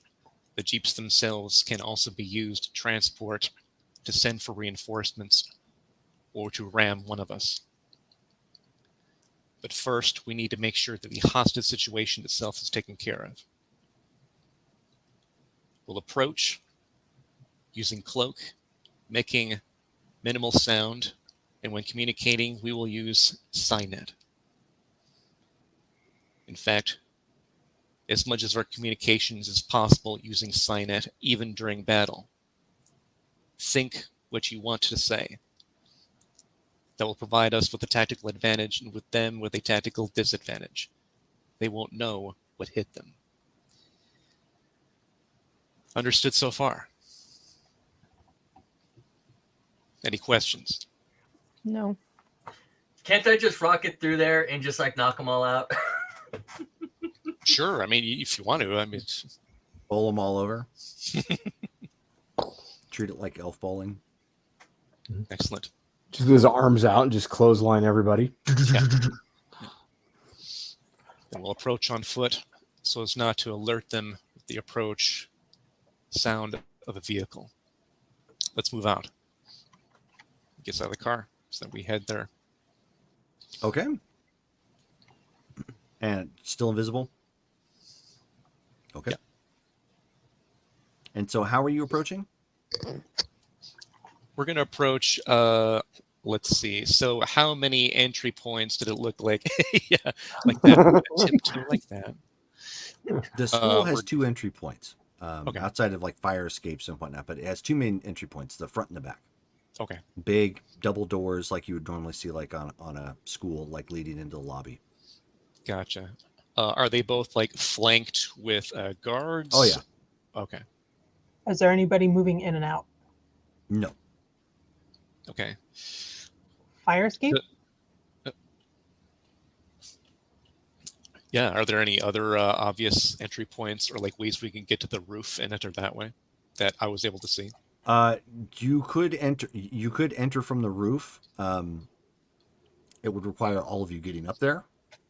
How many? and hoping, of course, that none of the guards on the top saw you. Okay. How many stories is it? It's about 5 stories. Oh, That's all. Did it look like they were favoring as far as guards the front or the back entrance? No, but they clearly have more ground forces than they do on the top. Okay. All right. So then, if there's a fire escape, we could get to the top where there are fewer forces. That's where we'll head first. Okay. So everybody at this point, go ahead and roll an agility check. This is for sneaking, so acrobatics does not count. 77. I beat you by 1. I got a 78. 67 typical. I know mine doesn't count, by the way. I got a green. Okay. Same I here. got a Green. 48 on an unearthly. I got a 48, but mine's not unearthly. And a 48 for unearthly is yellow. Yep. Okay. So you guys are doing a pretty good job of being slow as you start to approach and as quietly as possible. Obviously, you're not visible. As you get into the this particular block and getting close to the steps going up to the side of the building where you can get to one of the fire escapes going up. Lightbringer and Xenofreeze both start to feel funny. We start to feel funny? Yes.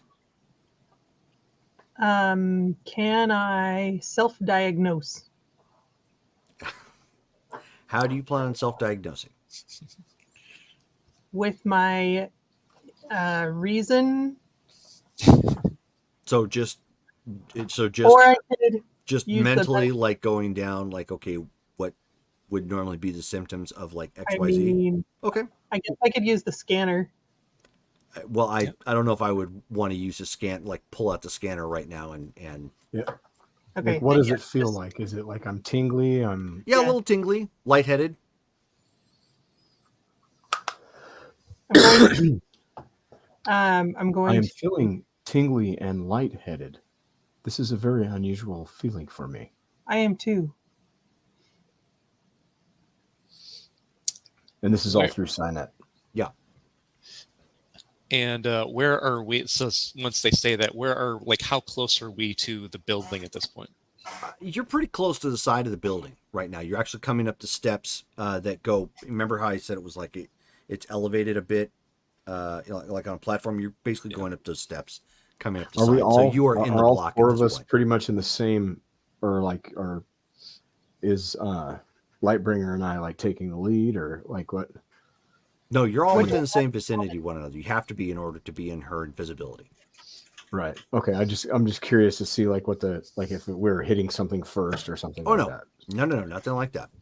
Nothing Okay. invisible or anything. Just the two of you in particular are feeling a little tingly and lightheaded for some reason. I'm going to take some deep breaths Okay. and look around. I'm going to look around. Sure. Go ahead and give me an intuition check. Mm-hmm. So you guys are making your way up to the fire escape. 87. Yeah, I feel weird. 16. Be right back, by the way. That's all I Sure. realize right now. Right. 87 is yellow. Okay. Oh, it's almost red. Outside of everything that you're seeing, you're not seeing anything out of the ordinary outside of what you're feeling. However, Lightbringer, as you're looking around, you could because again, you're like, okay, why would I feel this way? And Ixion feel this way? That doesn't make any sense. But not shown. That's what I'm curious.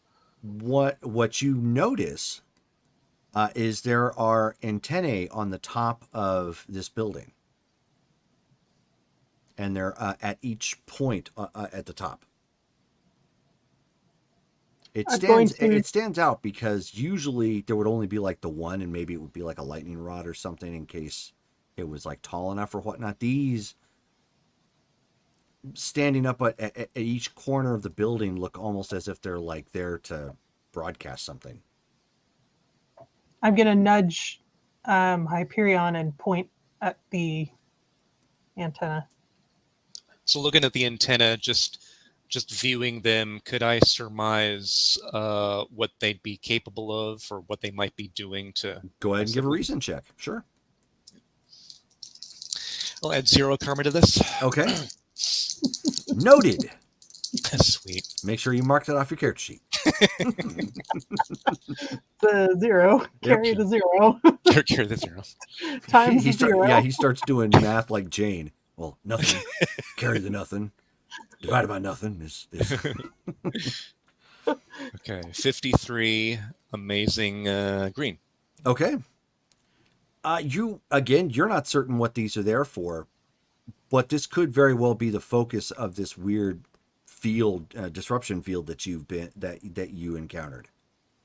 Okay. Would make sense given the fact that they're at 4 central points. Okay. And they're all on top of They're the on top of the building, yes. Okay. So then, secondly, of course. Sean, Yes. are you feeling anything odd? This is interesting. The three of us we are all three organic, and yet you are not feeling anything. Sean and I are the only ones that are alien, yet I am still feeling it. Do you feel inhibited or prevented from doing anything?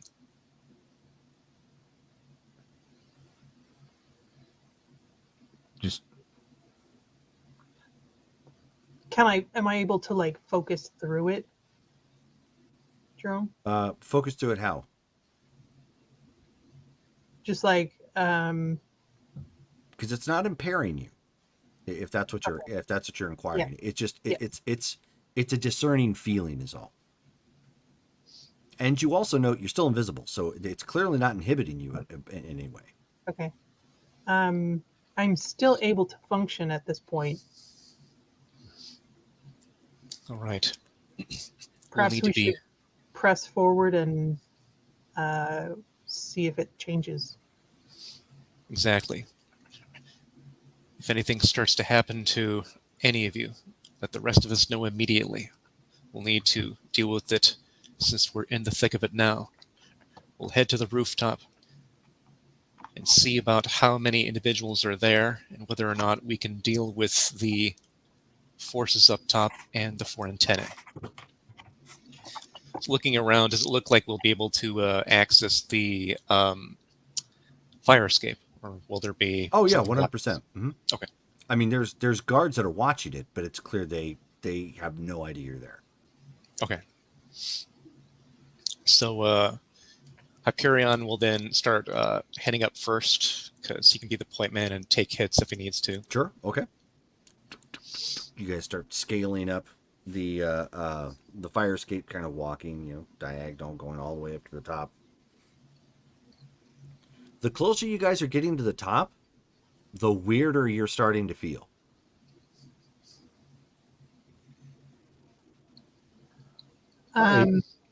I just try something. I grab a hold of somebody, whoever's next to me, and I just lightly, like I know, just generate just a little bit of cold to my touch. Okay.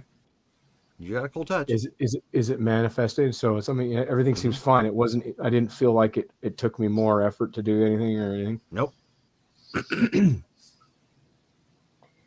The dizziness has increased. As hasn't mine. Shown, are you experiencing any of this? Negative.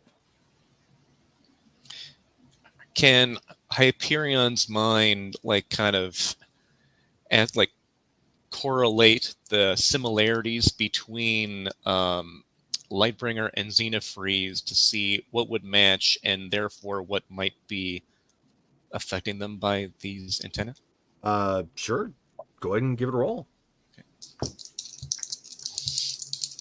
They both are wearing the color purple. No, he does not figure it out. 1. Okay. So you're like, Dang you, Oprah! yeah, I was going to say you're scrambling in your brain trying to figure it out, and the only thing you can conclude is they both must know the sound that it makes when doves cry. Like, I mean, you're just like no clue. It's not making any sense. I have to put whatsoever. that on my sheet. Yeah. Have you tried clearing your cache and deleting your cookies yet? Just Maybe that'll help. Have you turned it off and on again? Have you tried turning yourself off and then on again? Yeah. Have you downloaded Hyperion 4.0?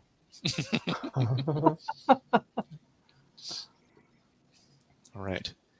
Are either of you impaired, or you're simply feeling the effects of a field?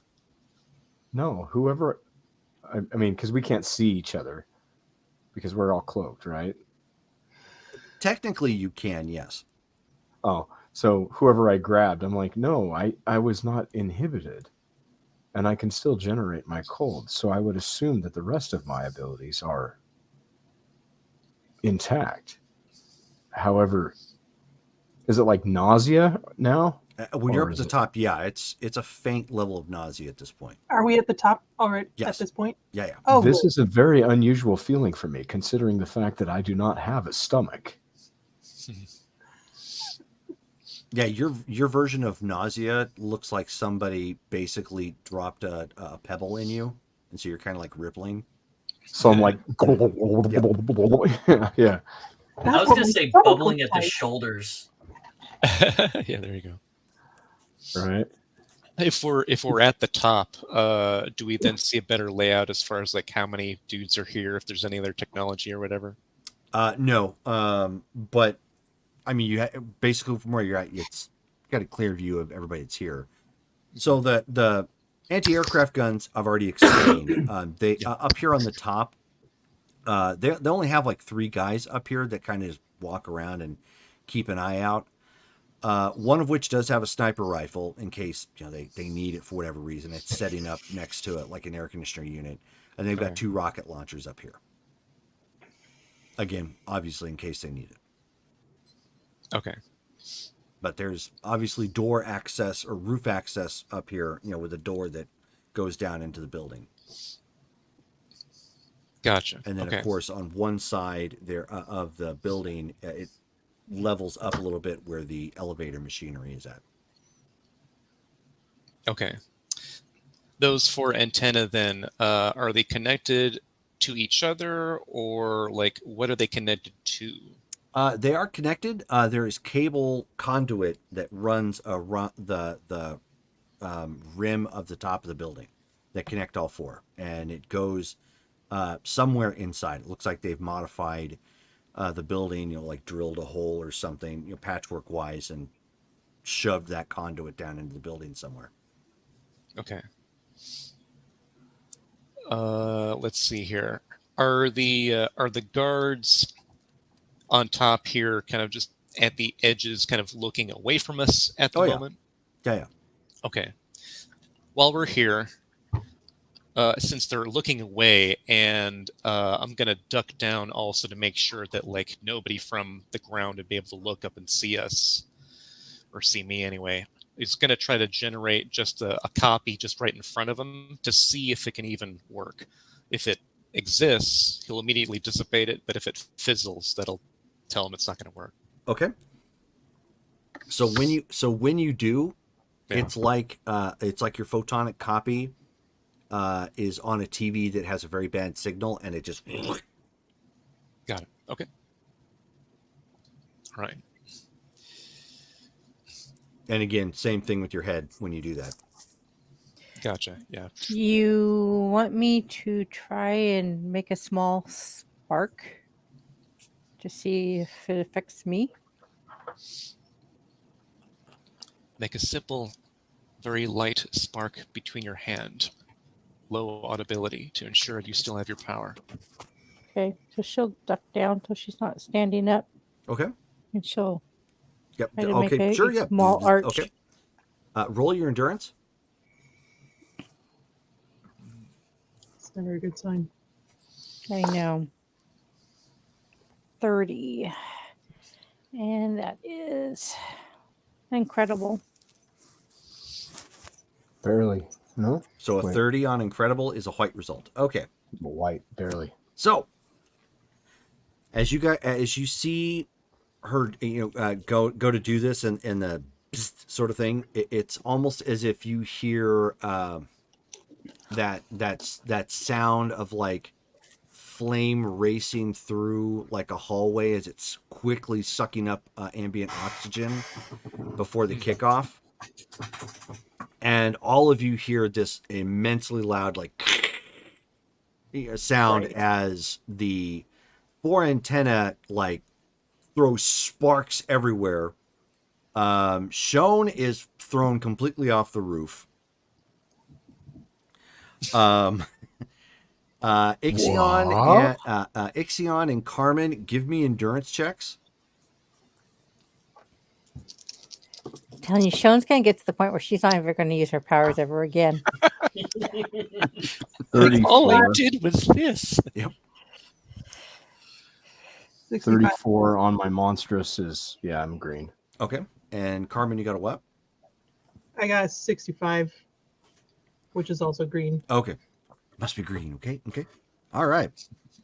I'm glad So I have the a two of you monstrous. are knocked to your knees. Oh, the two of us are? Yes. Right. Well, you become a puddle temporarily, I'm like, Yeah. which you have to obviously reconstitute. But you're not knocked unconscious. You took 10 points of damage. Both of us? And you end up hearing like secondary explosions down below, as like ammunition is popping off, and an explosion from like one of the mortar rounds like fired out, just sort of thing. Like it got loud fast. So much for not killing anybody. so the armament or the suit didn't absorb anything then? No. Okay. Did I also take 10? Yes. Okay. And I'm not Pretty much clear the on- only one that unaffected is Hyperion, kind of left looking around, kind of doing the, basically doing the, what the heck is his name again?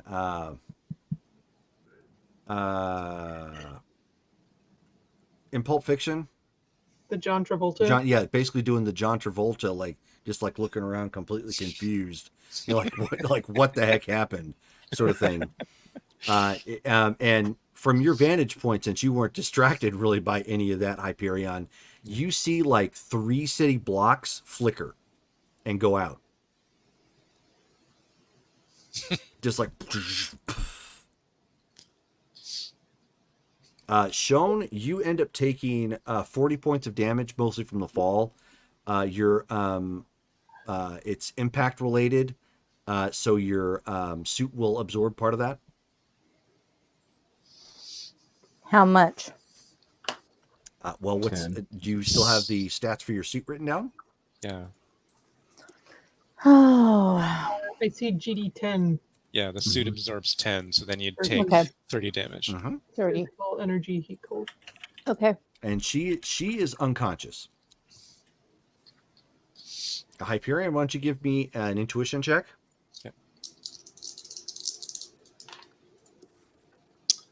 Let's see, 43 on excellent. That's a green. Okay. As far as you can tell, so is everybody else. Is unconscious? Yeah. Well, I mean, Carmen is loopy, and so is Ixion.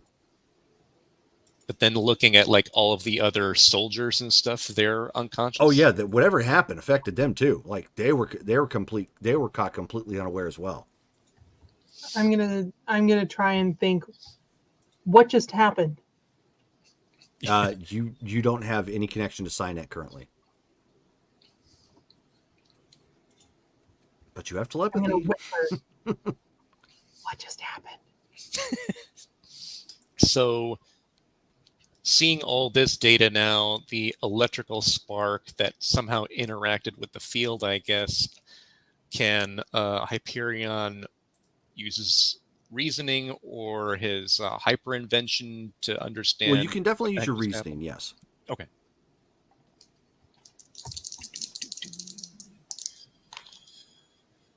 Uh, 43 on amazing. That is a green. Okay. Again, no clue what this really was, but the fact that this field was interfering with two of your teammates and shown somehow set it off with electricity means there was some improper grounding put in place. Okay. So the first thought was this wasn't a defense. This was a test. Okay. And apparently Joe Schmo soldiers clearly weren't told about it. Okay. Okay. All right. If there are Um, any students in the immediate area, I would assume they might be affected also. yes. Since it seems as though most are unconscious, we need to help Shone. Xenofreeze, can you get down there safely and bring her up top? I will do my best. Lightbringer, are you okay to move and act? Ice sliding off the side of Yeah. the building. I'm not going to make you roll for it. Okay. I still have to roll for one more time though. Oh, okay, go ahead. This is my if I get a green Yeah, if you green get a right green, now you're or good. better, then I'm good on it. But yeah. Yeah. So I'm just hoping that I Oh yeah. So it's like I got a 65 and that's So you fine. just drop off and And then so I'm like, hey, I'm getting the hang of this, and then I get her and come back up. so give me what is your cold generating powers again? EX20. Go ahead and roll one more time. Let me Okay. know what you get. 84. Okay. So as you slide and basically kick up enough to slide you down safely, and grab her to bring her back up. You fire ice to basically underneath you to kind of just build it up like an elevator. Stack it, yeah. Yeah. And when you do that, you go like 7 stories too high. Like I overshoot it. Oh, like grossly overshoot it with like this gigantic ice sculpture. And you start like leaning over, and it's like breaking against the side of the building as you two fall. Start tumbling down onto the top of the building with ice shattering everywhere. Can Give me I an agility try to- check to try and recover with basically an ice shape that's going to direct you back onto the top. Okay. I'm gonna drop 25 karma. You don't have any karma at this point. When did we lose it?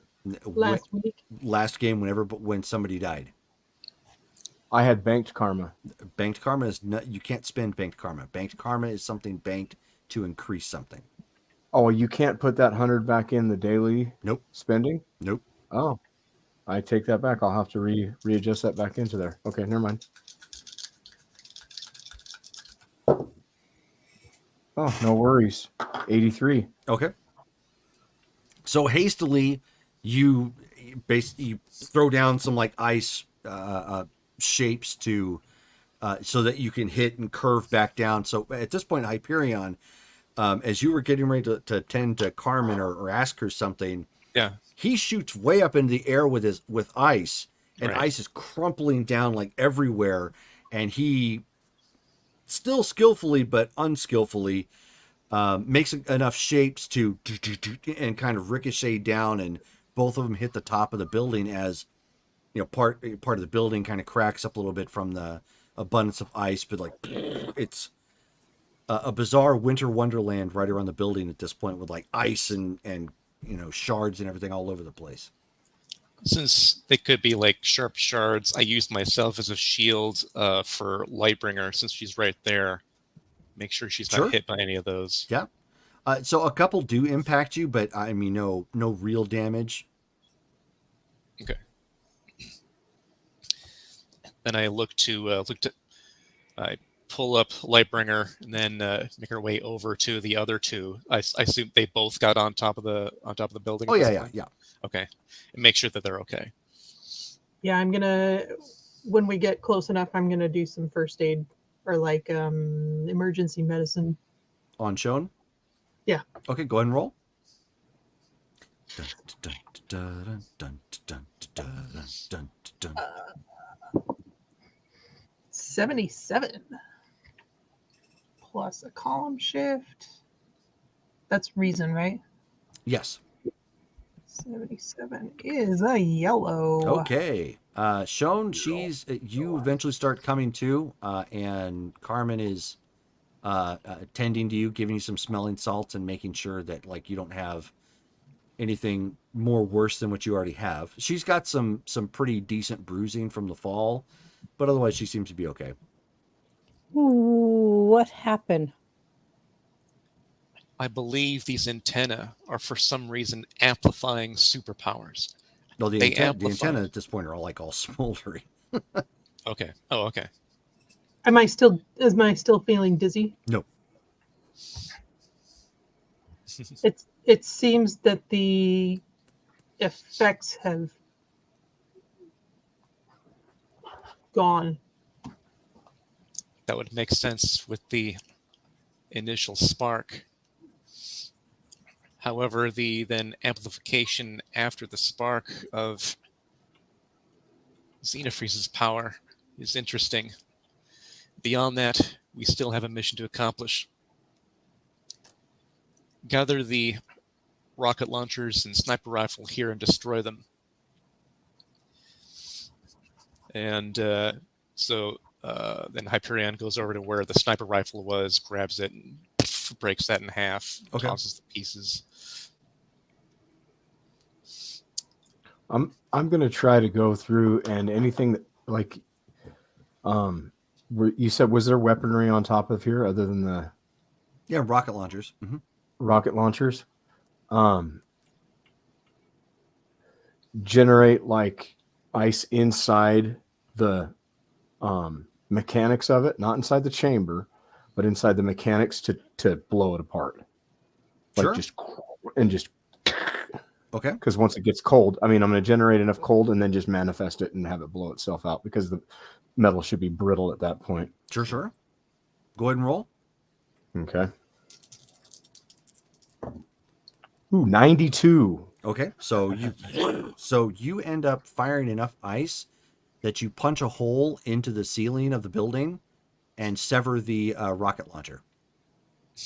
Like it's still frozen, but you can see it like broken into two pieces as the ice just shoots straight into the building. This is bizarre. I think there's some. There's something seeming to either randomize or magnify my powers. It may be happening to all of your powers. Therefore, do not use them until we know what's going on. It may be too powerful and cause actual damage that you can't control. We have to see what's happening. But first, we Can need to you- head inside. Can you duplicate okay now? Or is it still fuzzy?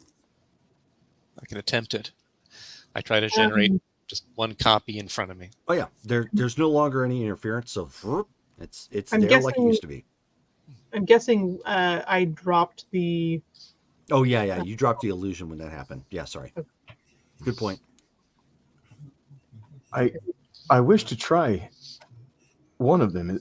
It should be mundane, my mimicking ability. I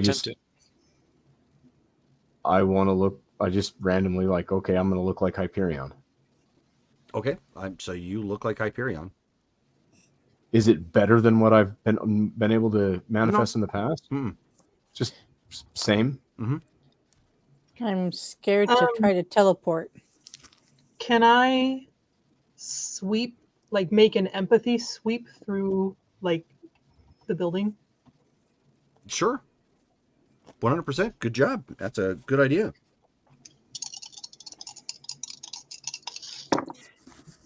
Is that GM for I didn't think of that? I forgot she had it because she rarely ever uses it. Well, usually things are moving a little fast. Yeah, they are. Good point. Okay, that's on Psyche, right? Yes. 79 Nice. is a yellow. You are Yeller. picking up a lot of confusion. So what you're feeling is it sounds like some people in the building are starting to come to, and so this may have like zapped everybody here.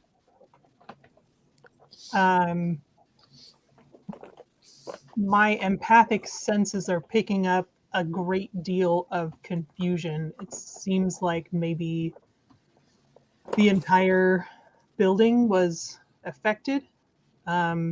Perhaps we ought to get moving before they sort themselves out. Do we wish to Understood. incapacitate these individuals here on the roof? Looking around at them, do they seem like they're getting up or stirring or anything? The or ones on are the they roof, like out no, cold? they are still unconscious. 'Cause they were at ground zero. Down below, it looks like 2 or 3 of them are starting to kind of come to, but not in any Can we- meaningful way. Like they're just. Can we tie them up and gag them? If you would like to take the time to do so, you absolutely can. It's not like they're going to say no. I think between us, we should be able to do that pretty quickly. Do they themselves have any type of cuffs or anything else that would normally No, that we could use now? Okay. no. You're Are gonna have they to make wearing do with belts? like belts and Shoelaces. potential and shoelaces and whatnot. Yeah. Admittedly, they saw Angler doing this, so they have a frame of reference on how to restrain people with their own belts and shoelaces. Yeah, that's true. That's if you wear a belt and shoelaces. I don't have anything.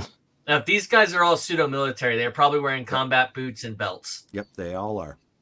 Since Hyperion's already still standing next to the sniper, he just broke that thing. He'll go ahead and tie him up with a belt. Okay. Takes the barrel and just.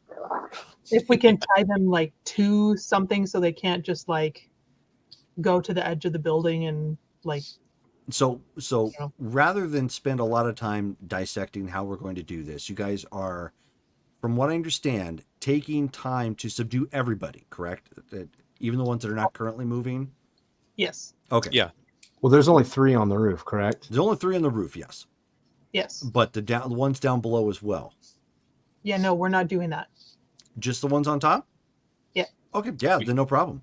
Yeah. You can, if you're going to tie, you don't have enough to tie them up to something, but you can tie them like put them all back to back and tie them all together to make I don't it want to put them together because then they could like untie each other. okay, well then you'll just want to leave them on the roof, and so then Yeah. settling Yeah. on, they're on the roof, they're tied up with Just hog- shoelaces and hog-tie 'em. belts. I'm probably Exactly. overthinking this.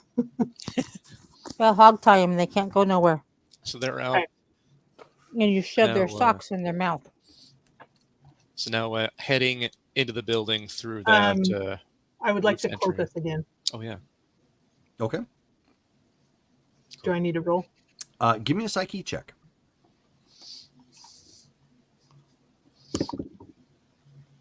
$18. Okay, so you cloak everybody, and you guys start seeing Lightbringer starting to glow kind of a violet purple. Are you all right, Lightbringer? You're glowing. Thank you. I mean, literally, you are literally glowing. What? Look Do at your I look hands. to myself like I'm glowing? Yeah, if you look You down look- like your hands or whatnot, even you can see it. Yeah, You look like a glow stick. you have like a little bit of a like a purplish halo. I did not intend to do that. Can I try again? Sure.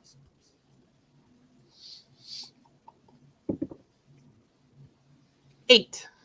All right. So at this point, you guys are at the top.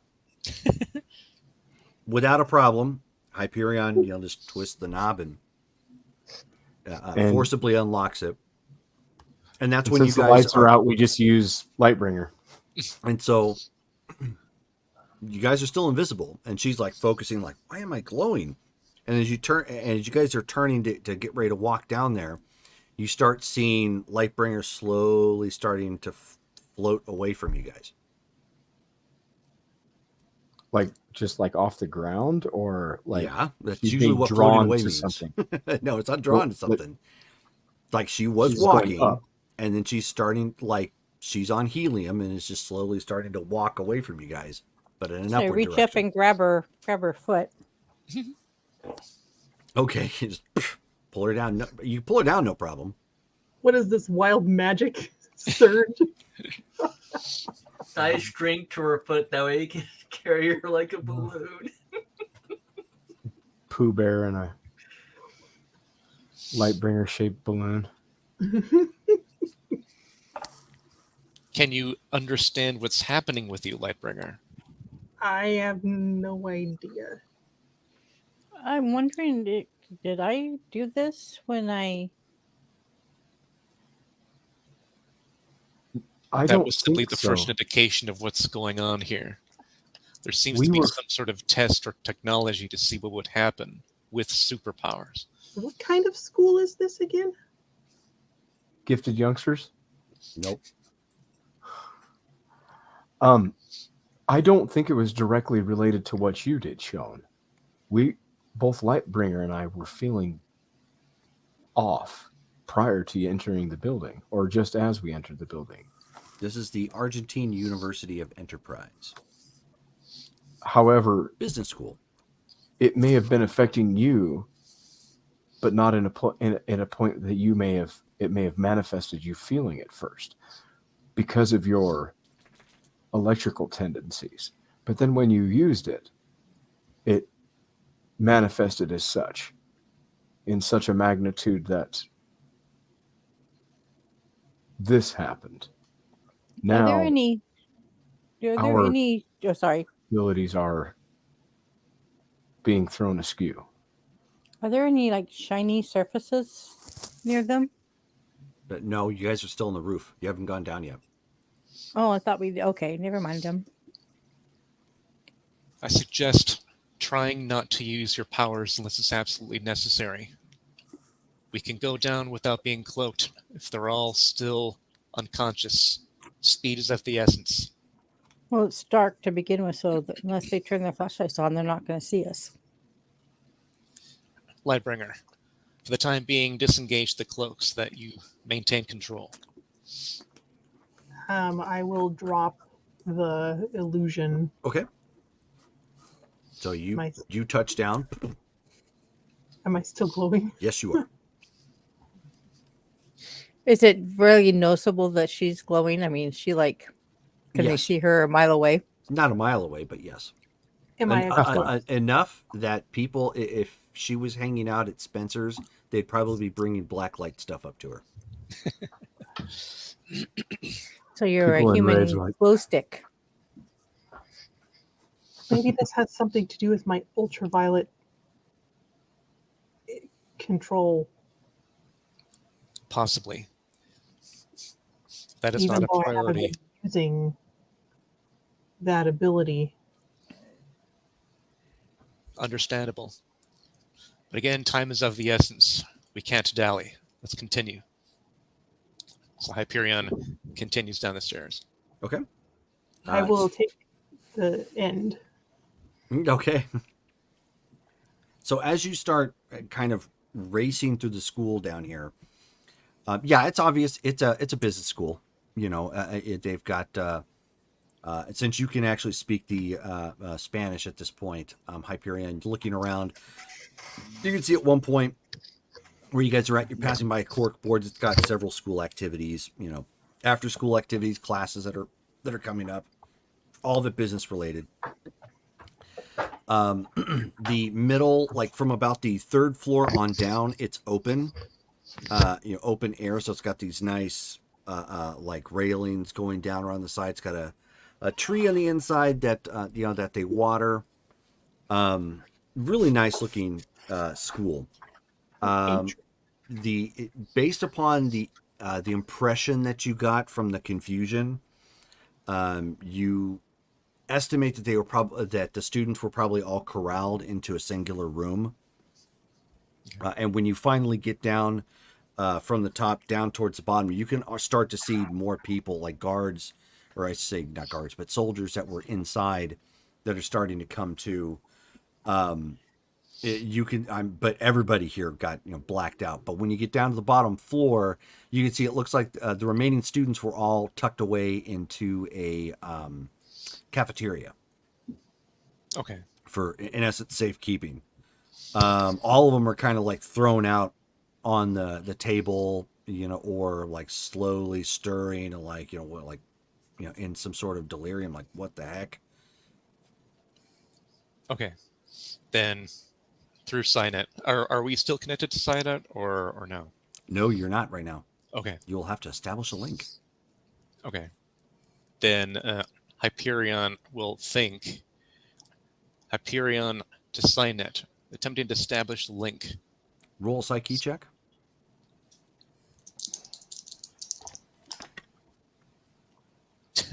9. All right. And that is your answer. Yep. 9 also 9. stands for no. Okay. 9. All right. So then, out loud then, we need to disable the guards before they come to. Prevent them from coming to entirely and bind them like what we did up top. Start with those closest to the children and work outward. All the individuals inside first. Then we regroup. Understood? Understood. Understood. Mm-hmm. Initiate that plan, looking for dudes, keeping them knocked out, tying them up with belts, Okay. keeping weapons away Well, from you them. guys all still that. have the advantage on that, so I'm not going to make you guys roll for it. You're hastily running around and either like bashing their head against something to keep them delirious, or if they're still sort of out, taking a moment quickly to wrap them up and keep them subdued as quickly as possible. It's taking some time, but by the time you get to that point where enough of them are secured, most of the students on the inside of the cafeteria are awake and very, very confused. Okay. There's a couple spots of vomit where some of them have thrown up due to the dizziness and everything that they were that they had to endure. But you estimate there's probably about 50 in here. Got it. All right. Can I do a medical check? Of course. Just look for anybody that seems to be struggling. Most everybody seems to be in okay health outside of the circumstances. Nobody, since most of these people came from affluent homes, no one here is like, hungry or anything of that nature.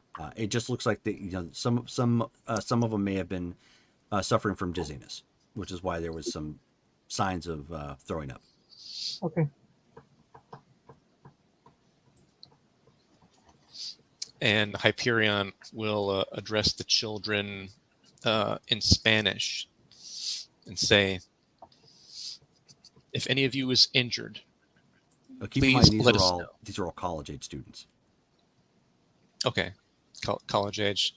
Does it look like they're multicultural, or does it look like most of them might probably be from Argentina?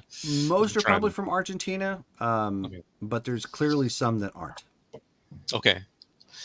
With that, then I'll try English first and say, how many of you understand English? Please raise your hand. About a third of the group hold their hand up. All right. Then, how many of you speak, and then in Spanish, how many of you speak Spanish? Please raise your hand. All of them hold their hand up. All of them. Okay. All right. Then, in Spanish, I say, we are the legacy.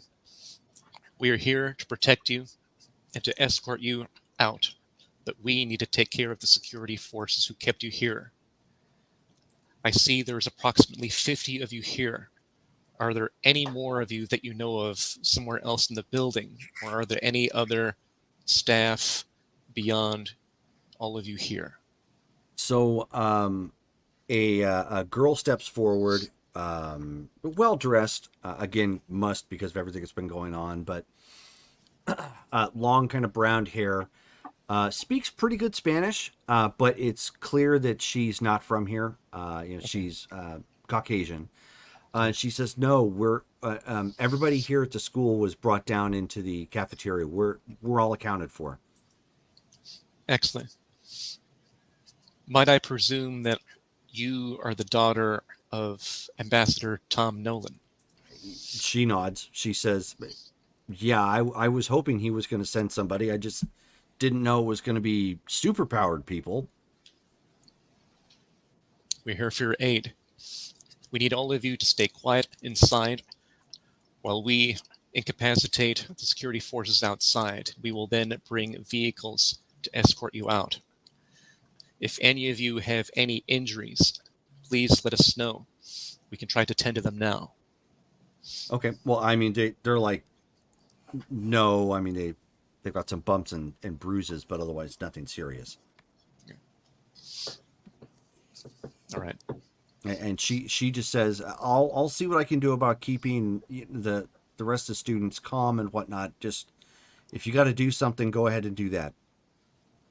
Excellent. Then turn to the team and gather them outside of the cafeteria so that the kids don't have to hear what's going on. And then go, all right, excellent. We now need to work on the individuals outside. I'm going to make a quick scan using a photonic copy from the roof to see if they're awake. The goals, again, should be to take care of the flak cannons, then the jeeps, then the individuals. Because of how powerful your powers are currently, again, we cannot use them for fear that they may be too powerful. Are we clear so far? Yes. I'm not sure how to take out a cannon without my powers. All we need to do is defeat the operators of each cannon. Each of them is being guarded and used by at least one individual. If they're rendered unconscious, the cannon will effectively be inoperable, as long as somebody else doesn't take control of it. Okay. So that then Hyperion creates a copy and manifests it on the roof, and then has it kind of land shark so it can't be easily seen over to the edge to look out to see what's going on outside. Okay, so as you guys are doing that, Angler, go ahead and give me an endurance check. Yay! That is going to be a 92. Okay. Nice. Woohoo. So as you start to come around, you can see that there is a doctor and a nurse looking, one male, one female, observing you in the tank. Looks like there is some sort of device that is still kind of going over your arm and apparently reconstituting it and stitching it. Looks way better than before, despite No the more scarring drugs. tissue. What's that? That he will say those words. No more drugs. So as you're floating there, and you're in the tank, the doctor the doctor says, you need to remain calm. Your friends are in the process of getting you additional assistance. We anticipate it's going to be here soon. Can we half drain? Like, he points at the tank and, like, points about halfway down so we could talk. And he motions to the nurse, and they what they end up doing is they drop a device that looks like it would provide oxygen. But when you look at it, well, the setup is the same. It looks like there are two built-in little mics into it. He puts it in his mouth. Okay. Just no more drugs. They say, well, all right, so be it. But keep in mind, if there is some sort of additional backlash, we will have to emergency sedate you. That's going to create a problem. But for right now, no more drugs. And he can't actually do it right, but he's trying to look like it's a really big hot button issue with them, but he's not trying to look angry about it. So it might come out looking like a really bad scowl. So you're looking alarmed is what it is. And anxious. Anxious is the best word. Okay. Sure. And at that point, you see the door come flying open to the med bay. And you end up seeing, you see somebody you haven't seen for quite some time, actually, come walking in. And she's got like this robe kind of thrown around her. And you can see the like glowing red eyes from under the hood. And she's like, all right, so where is this craptastic individual I'm supposed to look at? Doesn't know anything about magic. And she like looks to the tank and she says, oh, this guy, are you kidding me? And so she's like, she's walking around the tank and she's like, man, this is like an impressive setup. All right, Clown Shoes, what did you do? Is the pearl in the tank with me? No. Is it visible? No. He looks at the doctor. Now he actually does look angry. It is under lock and key at this point.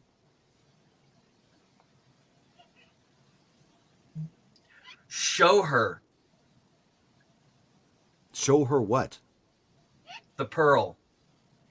And she's like, the pearl, and turns and looks at the doctor, and he shrugs, and he makes a call to bring down some guards at this point,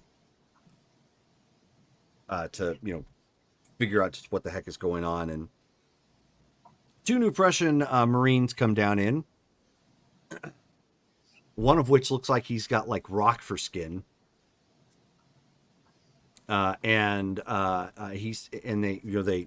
You mentioned you called, and he says he's asking about some sort of pearl thing, and they salute and they say, sir, I apologize, but that is currently under lock and key. No one is being allowed near it right now.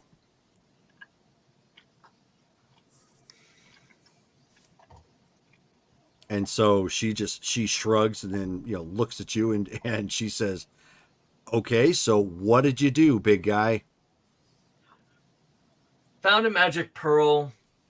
The powers started hitting a backlash, and in order to, I don't know if I actually put them into a coma, but that was probably the intent.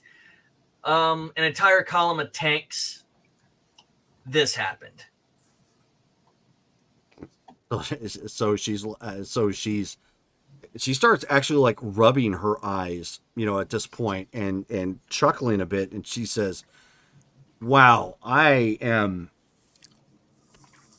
the hell did you guys defeat me? Just never mind. Okay.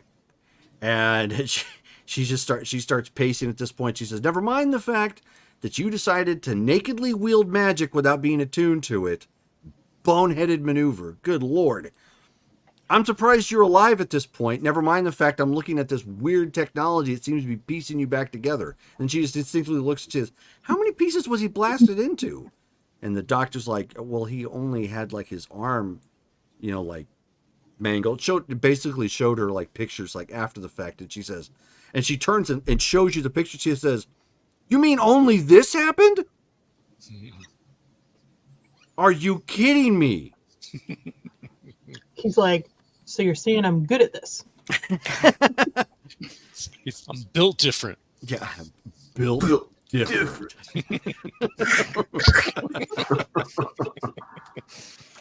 And she's like, I cannot believe the 9 lives you've got, Clown Shoes. All right. Must make me a catfish then. Apparently, she's like, can you surgically alter his face to give him the whiskers? And the doctor's like, I'm not surgically altering his face. Although, admittedly, yes, I'm not doing that. Now that I'm conscious, I reach out to what's her face, the bodyguard for Sagan. Sagan. Sagan. Is Sagan within range? No, she is not. I don't know the lead Nazi. No, he's not. Okay, sorry. Let me rephrase this. Lead asshole in charge. I don't know what his Grandpa. mind feels Right like to from a it. distance. Right, Mm. which is fine. However, you have been connected to Cynet. Is that hard to do from this position? No. He connects to Cynet and says, I need to talk to General what's his face. Like he still sounds a little out of it. Okay, well, Cynet, at this point, she says, all right, I'm sorry, who is this again? This is Angler. And I need I to speak to the thought you were glorious leader. unconscious? Okay, so you're... Okay, hold on one moment. You're needing to speak to President Jurgen? Yes. Hold one moment. And then you hear like a little bit of it, like an adjustment. President Albrecht here.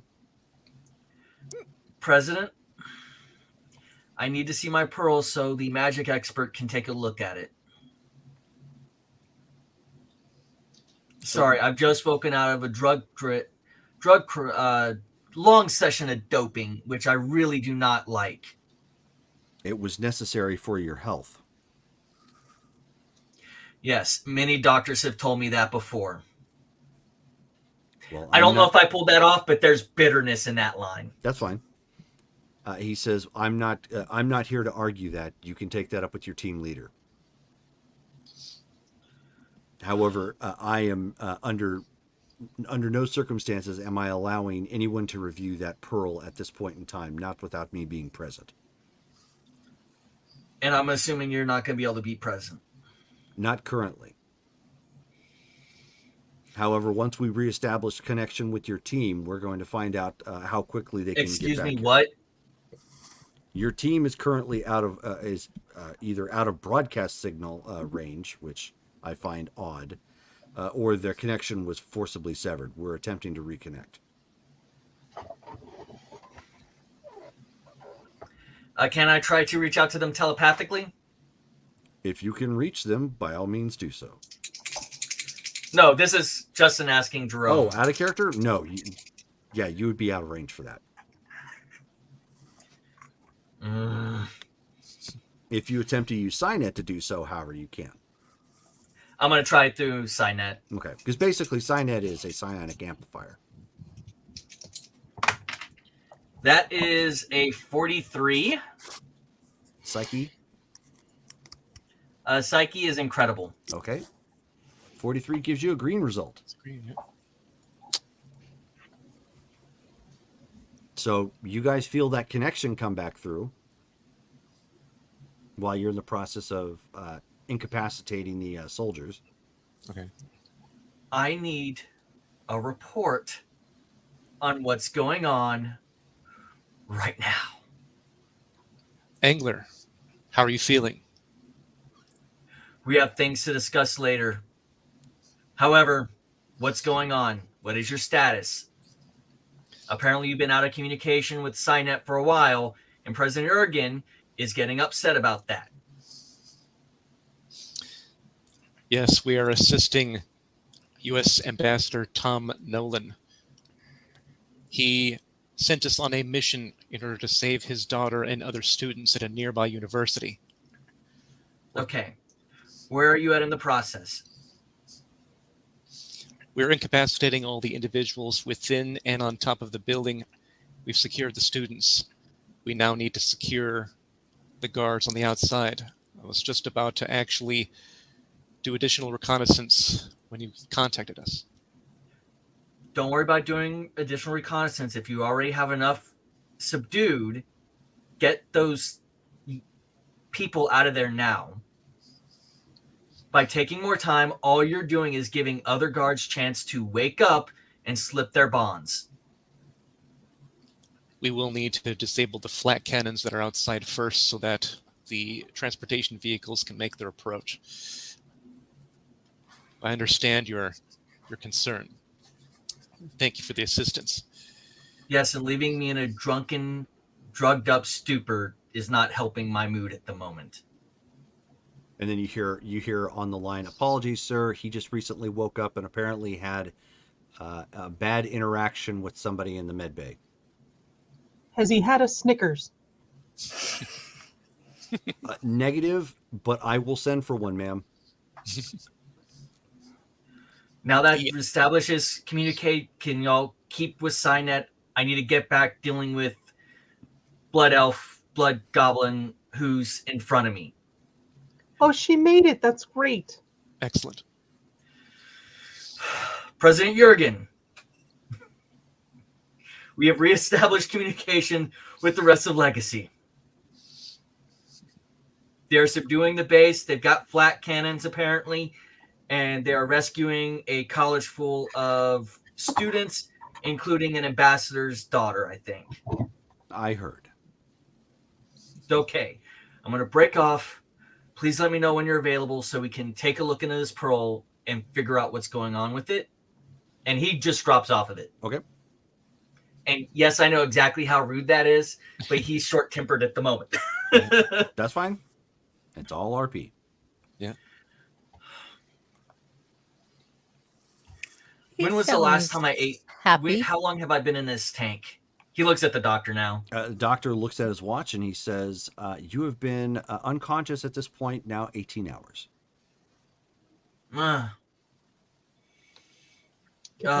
Tag column is no longer moving, I'm assuming, or outside of your knowledge. No, my knowledge extends to this med bay. I believe your mission was successful. Okay. Can we find some time to actually sit down and get me something to eat? Of course, we can have something brought in. From what I understand, there's already requisition for a Snickers bar coming in. You're just not yourself without a Snickers, right? and he's forcing a smile. Okay. At that point, Blood Goblin's like, wait, you guys have got like actual like candy here? She's like, give me a Kit Kat or two. She's like, And then "Oh, he yeah." visibly relaxes. But he looks like he's ready to spring on the door at any time. Like, kind of like a snake. Yeah, you're If anxious. you see it in a zoo, it looks relaxed, but you give it the second chance and it'll. Sure. Okay. Are you still in the tank? Yeah. He's still in the tank. Okay. I'm a snake. Out of character. If they try to begin doping him again, he's going to kick out that door. I'm a sneaky, sneaky Or at least make the snake. attempt to kick out the door. So as you effectively disable the flat cannons and start to get everybody in, at this point, you are bringing the people to the drop zone to get them out. Unfortunately, there was too many. You couldn't pack them into a vehicle, so you had to like hustle them double time and jog to the location.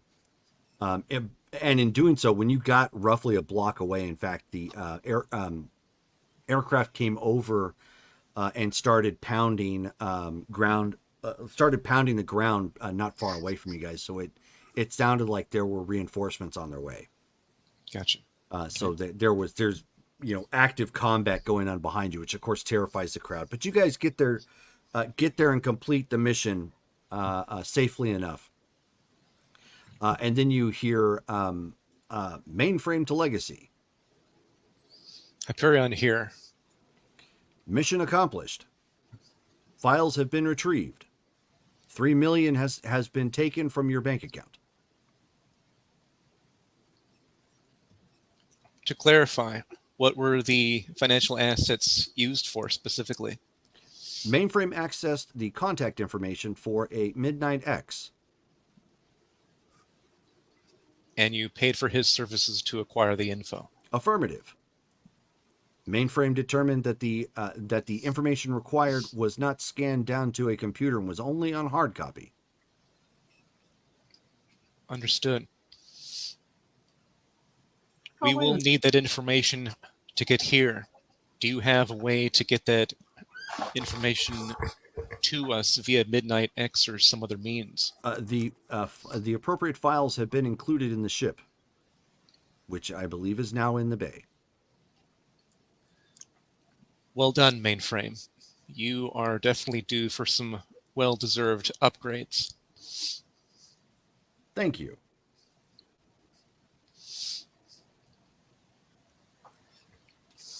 Did we ever figure out or notice anything that would explain the power amplifiers? No. Am I still glowing? Yes. Okay. If I like throw a jacket over the top, does that also glow? Yes. So it's like an aura that Yeah. It's comes basically with- like an obvious aura detection. You're a glow stick. And we're all on the elect choppers, kind of flying away from Yes. the Finally location of flying this away fight. from. Right. Since we're doing that, then I look to Lightbringer then and say, "Can you scan yourself with the medical scanner now that we are out of danger?" Sure.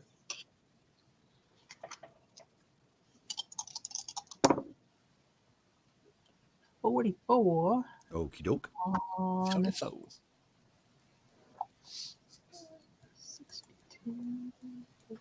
Wait.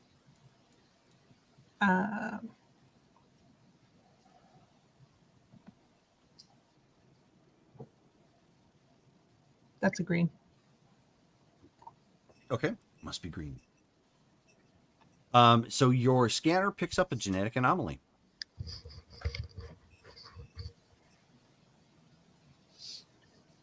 Do you think they have like a DNA lab? Wait, was DNA a thing in 1994? Yes. Oh, yeah, Mhm. yeah, definitely. Yes, we've been made of DNA since the dawn of time. Do you say Whatever. this? What are you saying? Are you saying any of this out loud? Yeah. Do you think there's not the 94 part? Do you think there's a DNA lab aboard the base ship? carrier. The spaceship? Probably- Yes, there is. The base ship. I think The I would carrier. rather be. My ship is equipped with these things. I You think forget we that would I be am a better off with- biologist. with his ship. It says there's a genetic anomaly, which there was not the last time I scanned myself. My Will ship you has my prior genetic composition. I would be able to do a scan myself scan us to see if we and see also if there's what the discrepancy is from exactly what it was from what I was before to what I am now. I'm going to scan each of them in turn. Okay. Do I need to roll for each one? Yes. Okay. Well, just one scan is or one roll. Oh. Well, 35 is still green. Okay. You don't detect anything different in the makeup of either of the other two individuals.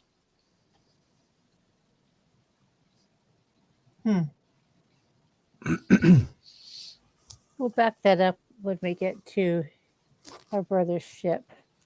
Precisely. In the meantime, team, excellent work. Sorry that I sparked. Oh, It was impossible to know that would happen ahead of time. Clearly, that is not your fault. The point is, we all survived, relatively unscathed, and accomplished our mission with 0 casualties. So once you drop off the former hostages and the students at the airport and fly back to the aircraft carrier, awaiting. Sagan is there waiting. It's obviously been a couple hours later as of this point. Sagan is there waiting, and she says, "Ma'am, a rather hostile angler is waiting for all of you in the med bay. I think I'm going to go to He's the wanting ship. to be released, I think."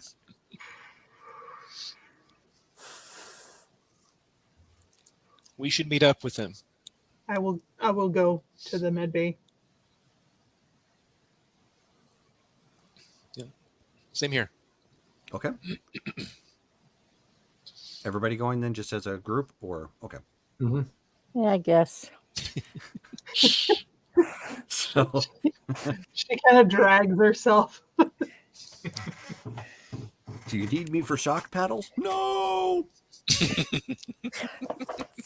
Yeah. I'll get your heart going. So you get in there at this point, and there he is floating. They have Angrily. yeah. They are feeding him. The water is now They're boiling. they're basically feeding him actual food, but it's more intravenously. So Blended kippered snacks. I'm gonna scan him also. scan angler. Yeah, Okay. just for fun. 86. Okay. Ooh. Your scanner at this point says you've already collected this Pokemon. Got to update your Pokedex. Yep. No, you get to say there's no difference. Okay. Outside of obviously it's picking up on some minor trauma to his arm. That looks much better. Yeah, there's scar It tissue feels there, much better. but it looks way better than from when you guys last saw it. Brother, I was going to do this prior to your regaining consciousness in attempts to try to assist your recovery. You are aware of my substantial endurance. I am wondering if you would be willing to give me a small blood and or small tissue sample from yourself that I could see if our genetic compositions could be combined safely. I'm pretty sure the doctors here have those samples, and he looks at the doctor with pure indifference. Like I know that sounds weird, but pure indifference. Okay, yeah. So there's clearly something up with Angler right now, and the doctor's like looking back and forth and shrugging, like he's missing an inside joke somewhere. Did you take blood samples when I came in? No, I needed your medical composition first. Good luck with that. So he holds up documents. He says that's been obtained. Yeah. That's rather interesting. How much of it's not blacked out? So he just kind of looks at it and he says, "Not a lot." Wow. That's amazing, Well, actually. good. He says, Not a "Admittedly, I haven't thumbed through it. I only looked for your particular health records. Not a lot is not blacked out, or not a lot is blacked out. Not a lot is blacked out." Okay. So, brother, with that knowledge now, would you be willing to let I me don't mind acquire? donating blood.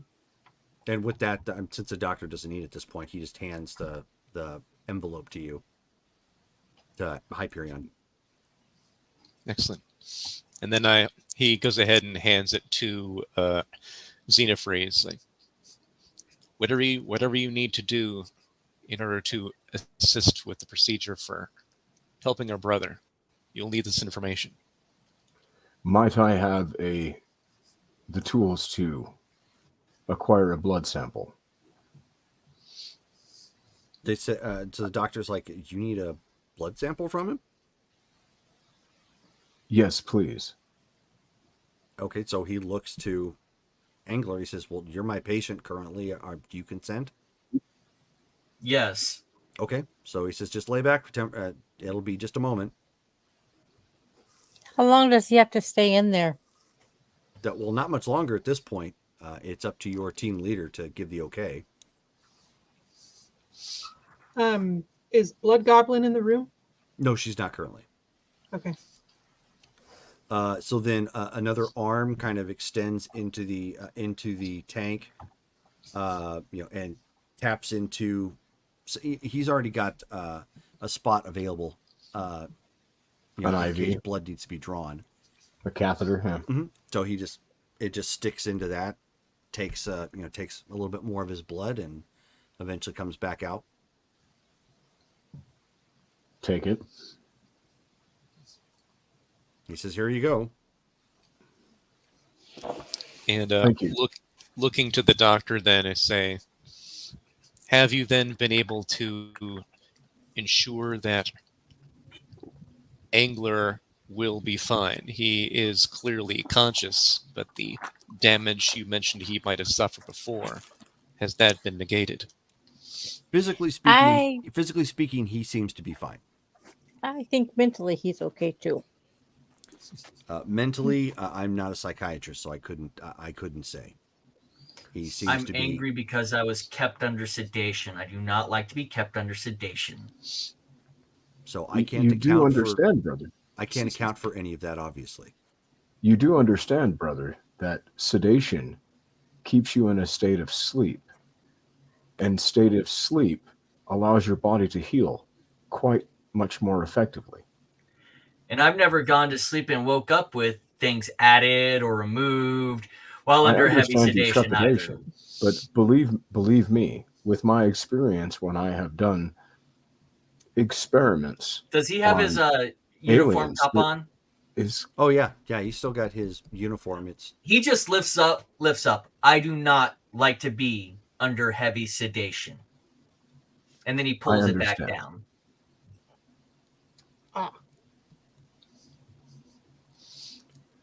We have been monitoring you. He looks at his And arm and about. guaranteed, Sorry, didn't mean to as cut you off. the humans would say, hell would hath no fury had they had harmed you. Angler, how do you feel currently? I feel fine. My arm's almost done, and as soon as my arm is done, I'm wanting to get out of this glow gunk. Excellent. Then I turn to by the way, Lightbringer's glowing.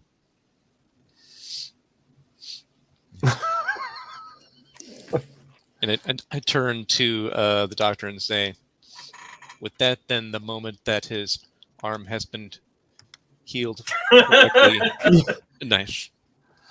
I can do that too. Then I would authorize his release. With Lightbringer You in the look purple like like the- that, she looks like Yeah. she's from that Moody cartoon, whatever it was. No, I'm thinking Willy Wonka Oompa Loompa. when she Correct. ate the Blueberry. gum. When she ate the blueberry. Yeah. Nice. Violet, He you're says- turning violet. He says, "Very well then. We will begin the process, and he should be available within the next 10 minutes." Is my arm finished up? Yes. Oh, okay. There's obviously scars all along it, but yeah. Oh no, he's been medically experimented on. He has scars. Yeah. I'm going to go ahead and head back to my ship and start because I don't want the blood to start to coagulate Sure. and proceed in, keeping some in like a centrifuge or something like that. And then, seeing if I can essentially safely integrate a sample of myself and a sample of him to So, see if What are you they trying to jive. accomplish? Is my curiosity. I'm trying to effectively see that if I were to in essence transfuse some of myself into him, that it would take and possibly be able to aid in some sort of healing, considering the potential of my Go ahead and DNAs. Go ahead and roll your reasoning. Okay.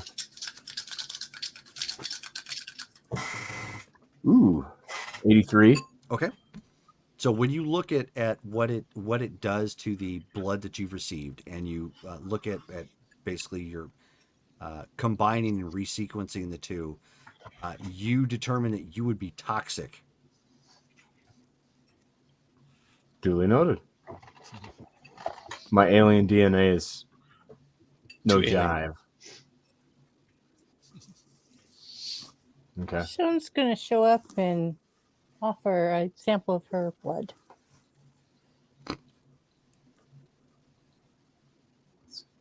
Okay. What is science but experimentation? Sure. So you're experimenting on that in the meantime. So he gets let out of the tank. Eventually given a towel to clean up with, obviously. And Sagan is still standing there, and she's like, "Ma'am, you're glowing.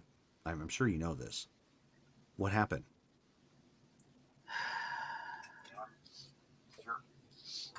I'm not sure.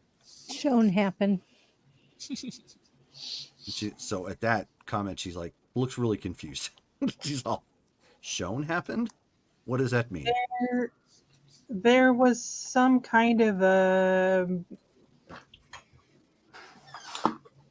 field Backlash. that affected our powers, and I tried to use my illusions, and I started to glow. And then I tried it again, and I started to float.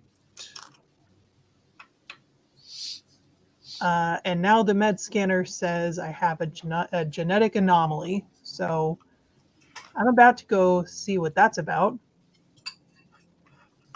Would you So like to come? she says, "Yes, ma'am. I'm kind of alarmed."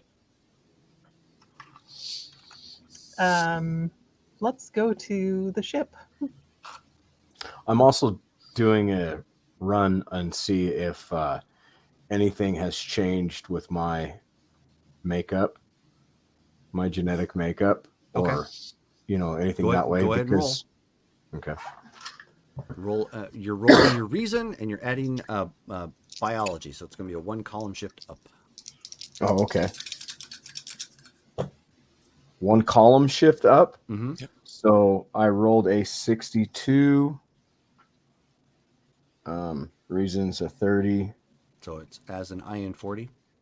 Yeah, so it is. Well, it's almost yellow, but not quite. Okay. Yes, you detected a genetic anomaly.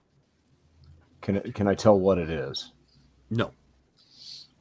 So there is a genetic anomaly now. Yes. Okay. Well, when they get back and I go, looks like I have one too.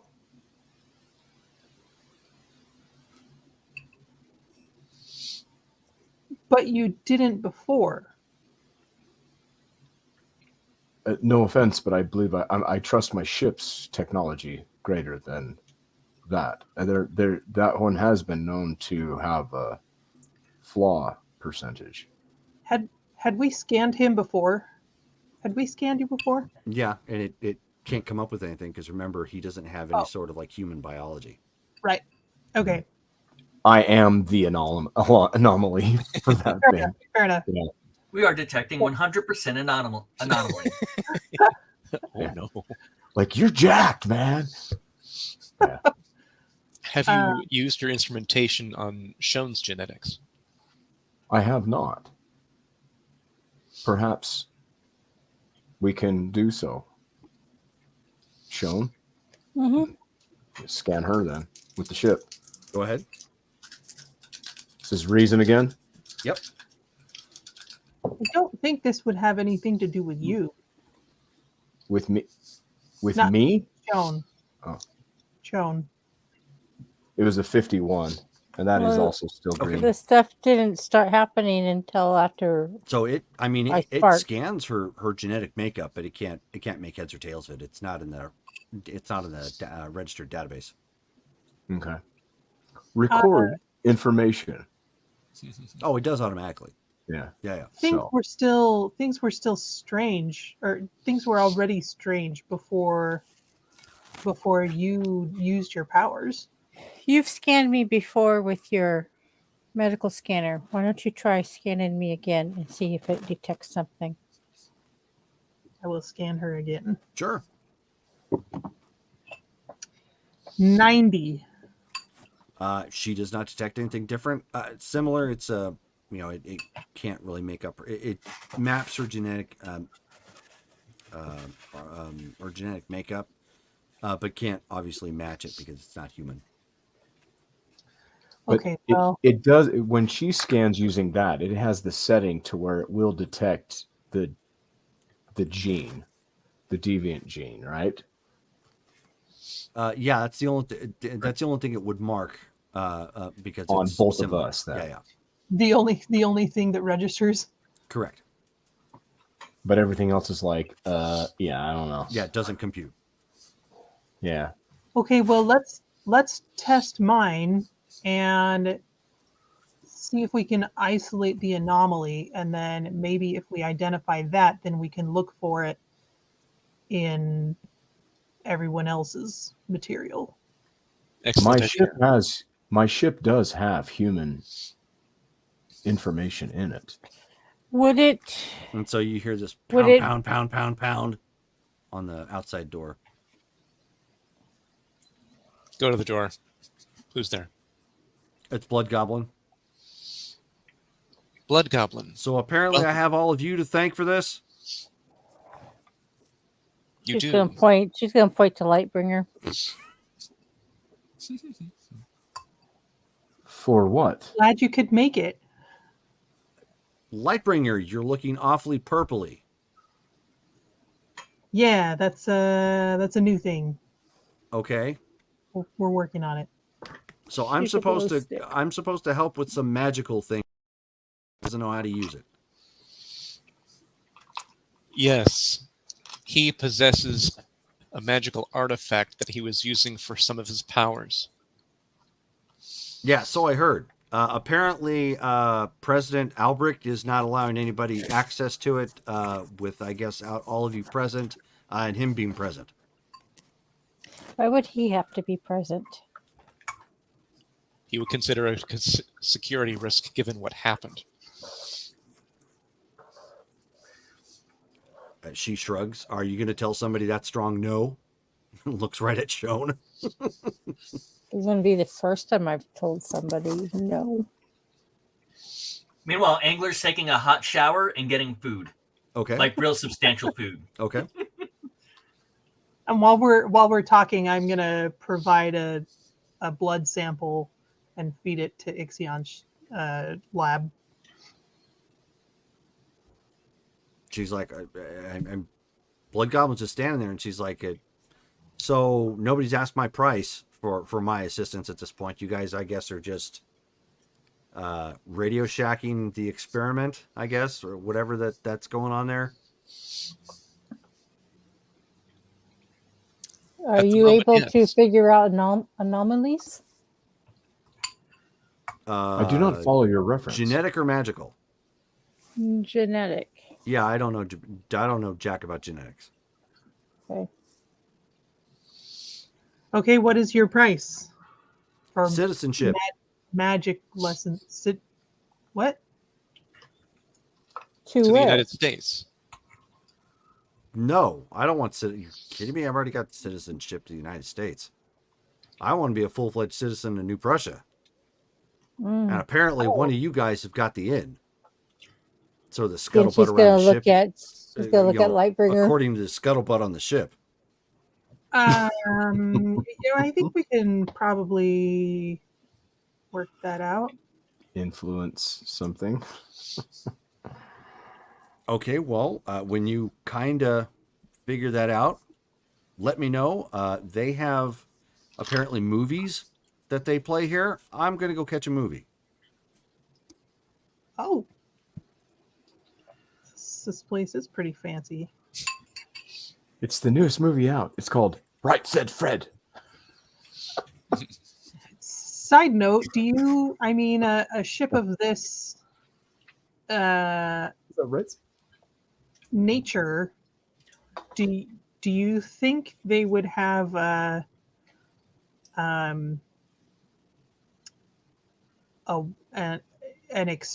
experimental powers gym like we have Who are you at asking? home? everyone. So I a think training we better facility that can handle superpowered beings. Right. Go Do you ask think they have Grandpa. something like that here? You need to go ask your grandpa.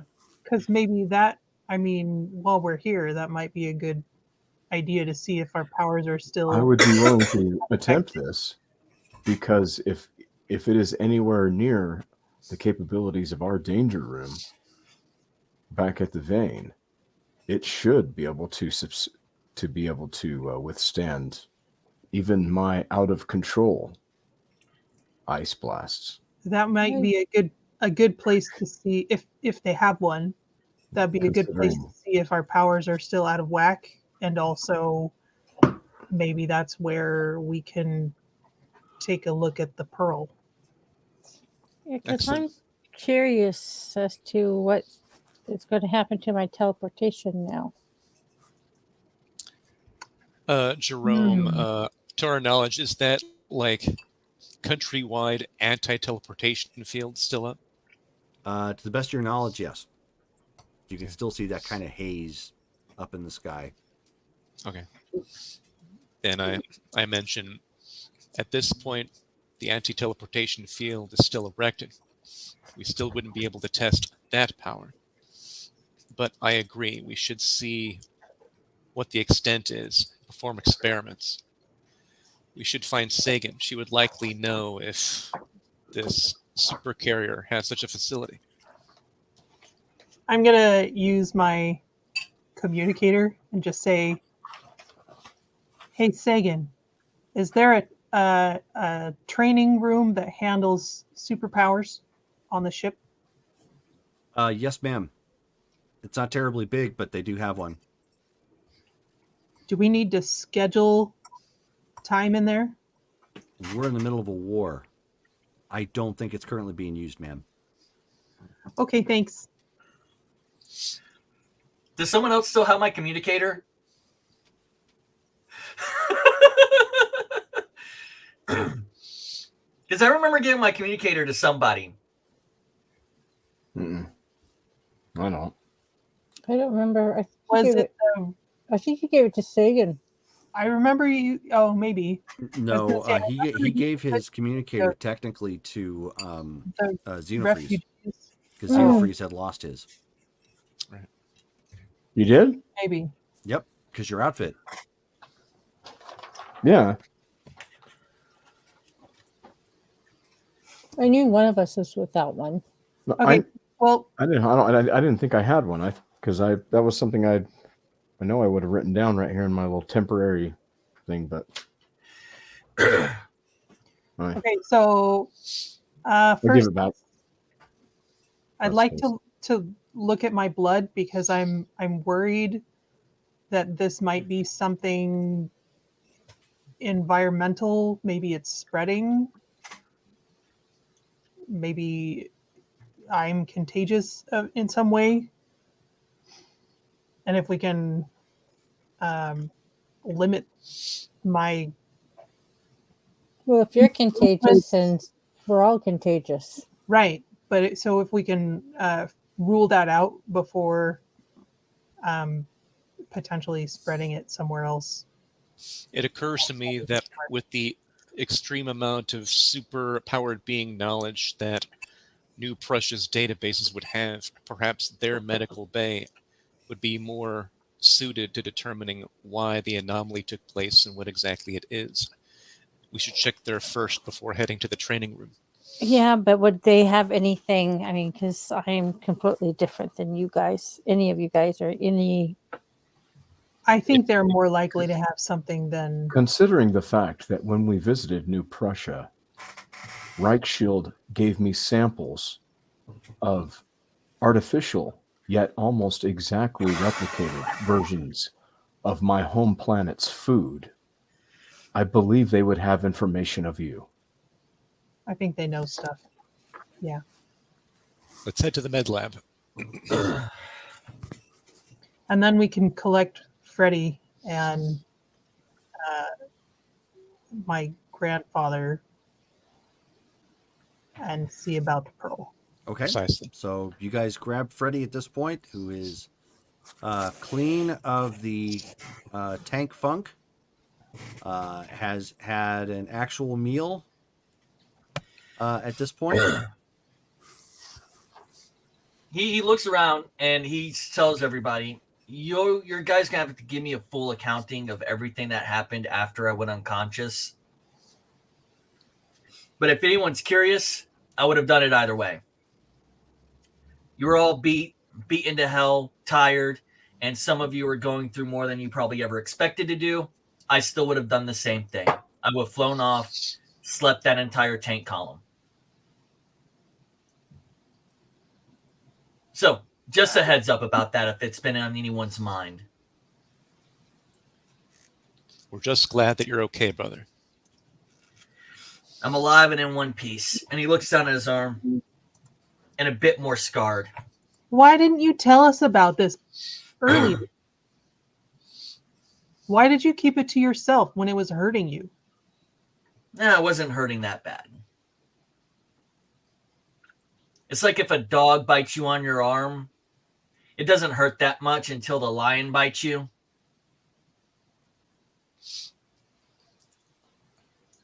Angler,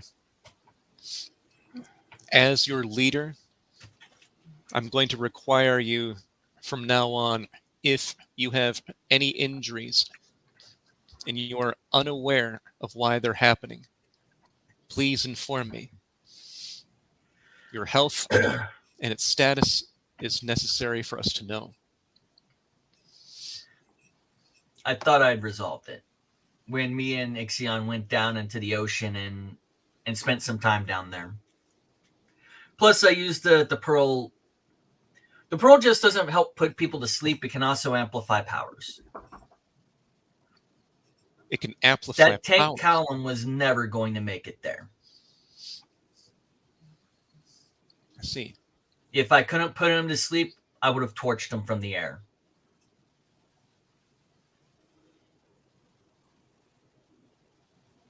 How exactly does it amplify powers? How have you used it in that way? Well, he holds out his hand and he creates just a little bit of heat. Not too bad, only like 10, 15 degrees. Let's say this was my base. And then he turns it up to like 40 degrees higher than the ambient temperature. Is that acceptable? Mm-hmm. It does that. Have you noticed that it amplifies any of the powers you have, or only specific ones? I haven't done a full suite test on it. I rarely use it for that. Interesting. But like I said, you are all injured, banged up, missing limbs, or close to limbs falling off. And two of our members had just done something they never expected to do in their lives.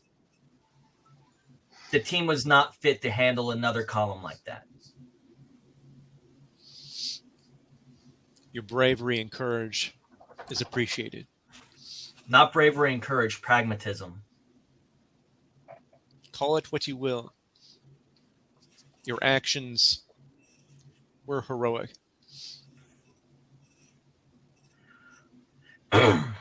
Anyways, where are we going to?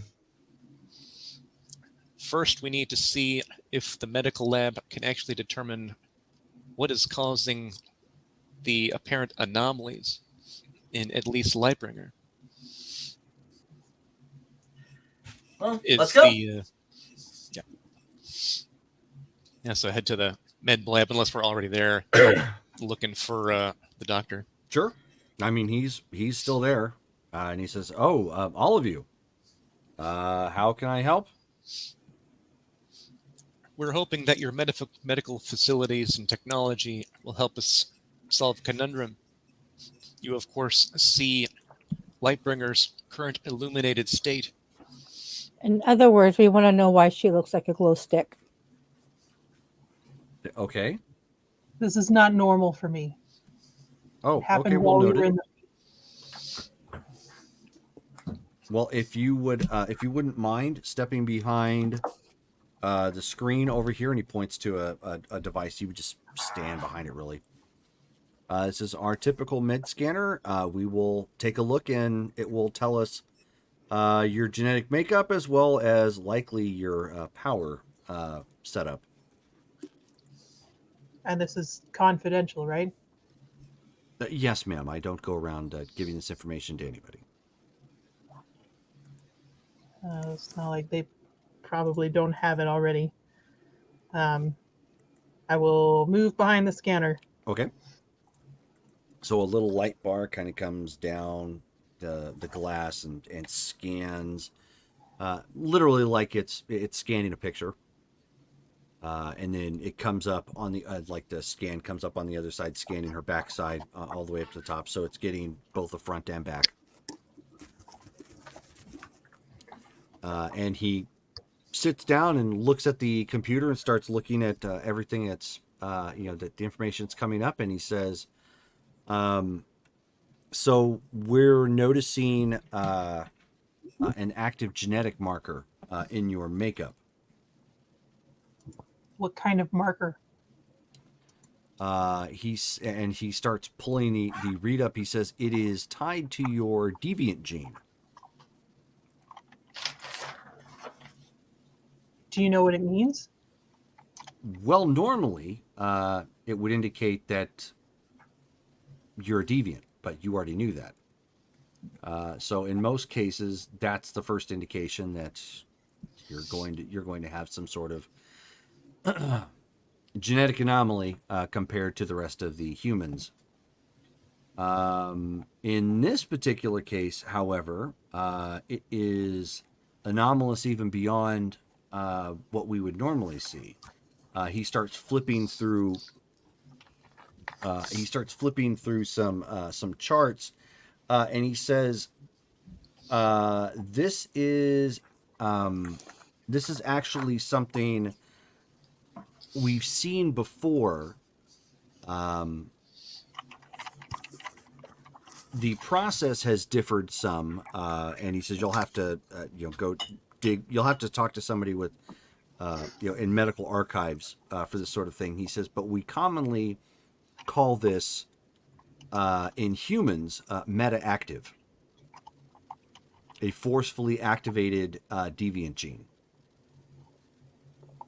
So something that we encountered in the field activated this gene.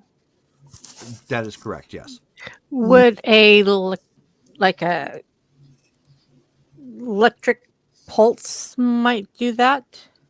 And no. That would basically mean that most humans who stick their fingers in a light socket would suddenly get would get powers.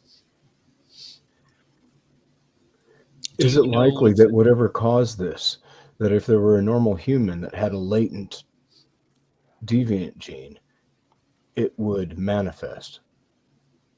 It is, again, I'm not skilled on this level. I'm just a doctor. I just know that the term meta-active came from individuals who did not have an active metagene, that there was a process developed that triggered it.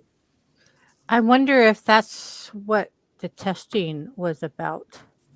I wonder if they'd isolated those students in thoughts that they may be able to manifest.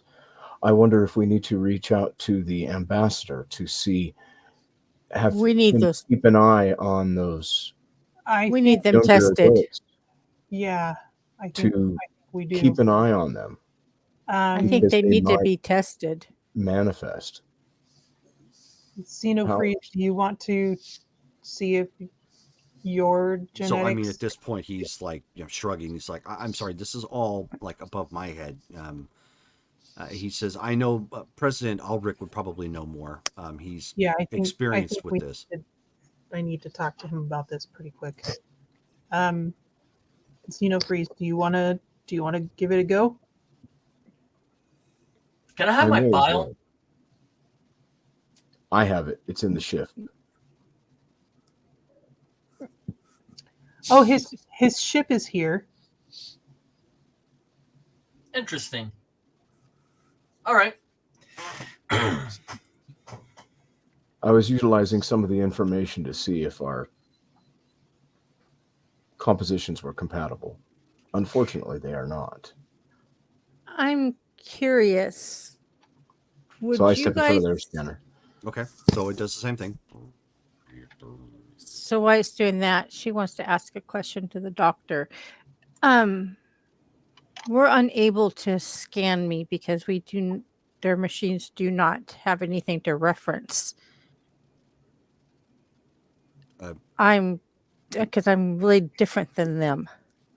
Okay. You have to explain. What do you mean different? I'm from a completely different dimension. Oh, okay. Where? I forgot the name of my place. Heliopolis. Heliopolis. Thank Okay. you. Oh, so you're Heliopolis? No, we have that. You do. Do We you get an think- ad for that. Do you think that this is the first time we've ever encountered your kind? It's not common, Yes. admittedly. I've never run into anybody like you, but I know we have it on database. Well, could you scan then to see if I Well, I'm have waiting for a report on your friend here, but I'd My be happy brother. to scan. Oh, my apologies, your brother. But I'll be happy to let you take a walk in the med-based scanner as well. Danny Okay. DeVito and Arnold Schwarzenegger. We're twins. Yes, we are twins. Pia, I like Snoop food. by the way, nobody knows that we're siblings. That's not public knowledge. Oh, It's well, becoming now it public is. knowledge now. So he looks. I don't think the doctor cares, to be honest. Yeah, doctor really isn't wired into that sort of It's thing. like, yeah, whatever you want to call And him. So- I think your grandfather knows that we're all related. So Oh no, he knows. So he Yeah, he looks. So clearly he does. looks at he looks at Ixion's genetic makeup and he says, "Oh, it looks like we do have something for you on file. This is sort of new, but your marker is clearly different than what was here." I'm not skilled enough to say what all of this is because I don't even know what all of this is, but I can tell a difference. Go over and Do you- look. Okay. Is it? I mean, do I understand what some of it is at least? I mean, Go ahead and take a roll. Okay. I mean, obviously, this is stuff that's in my expertise. Would I roll my what would it be? The reason plus with column shift. Yes. Okay. And we're gonna wrap up here pretty quick. Ooh, 88. Yeah, that's good enough. Okay. That is actually so 88 on the column shift is actually it's yellow, solid Okay. yellow. Yeah. So you look at it. From what you can tell, you have some sort of mutation as well. I said, would you be able to put this on some sort of diskette or print this out for me? Of course. Thank you. I had to think back to the 90s. I'm like, Yep. some sort of diskette. Like, keep this on a zip drive? A what? Well, they have. They Just have upload it to the cloud. I mean, They have the discs now, the hard disc, Oh, yeah, floppies. not floppies, the hard CDs. ones. the Yeah, diskette. CDs. Yeah, CDs. Yeah, diskettes. CDs are. Well, I guess with this technology, they So- easily have CDs. and but yeah, he- anyway, He scans Joan, Mhm. and he says, I'm not seeing any difference." Interesting. So it only affected you two. I wonder why. if I may get the printouts on both of them, even regardless the fact that she Yes, has please. not changed. Of course. Yes, I give him permission. It'll take a little bit to print them both down, or put them down onto a device that you can read. But I should have it ready in about an hour. Thank you. And can we also have light bringers as well, please? I will include her medical record as well. Yeah, that Thanks. was everything. I Thank said you. everything. Okay, and with that, we'll go ahead and stop there. You know, we never did check out Hyperion. But He's an Yeah, let me android. get a blood sample. They're like, Viscosity? It's 10W30. But doesn't he I have see a like he hamster doesn't running have on a like wheel. any? Isn't he kind of like a cyborg? But he's not completely all machine, right? No, he's No, all he is. machine. 100% He's Oh, he's 100%, yeah. 100% machine. Oh, okay. There's He's nothing an android. organic He's like about him. Data. Yeah, exactly. All right. So Life that is it for tonight. So our next game will, because we're not going to be playing next Saturday for the Blood Ties. We already have plans for that. So our next game is going to be the Ashland by Night game. That will be on the 27th. And then we will be playing this game again on the 28th. So thank you, everybody, for tuning in and watching, as always, chatting with us. Wait. No, the 3rd and the 4th.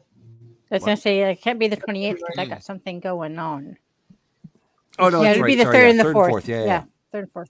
Sorry. Well, my light is in the way of the my calendar, so. I almost panicked there. I It'd be was the like, wait, fourth. I scheduled this so it wouldn't interfere. Yeah, no. It'd be So the fourth. yeah, 3rd and 4th. All right, so thank you guys all for tuning in. And Davy Jones, as always, thanks for redeeming some points and chatting with us. And you guys all have a good night. Good night. Right. Ready? And there we go.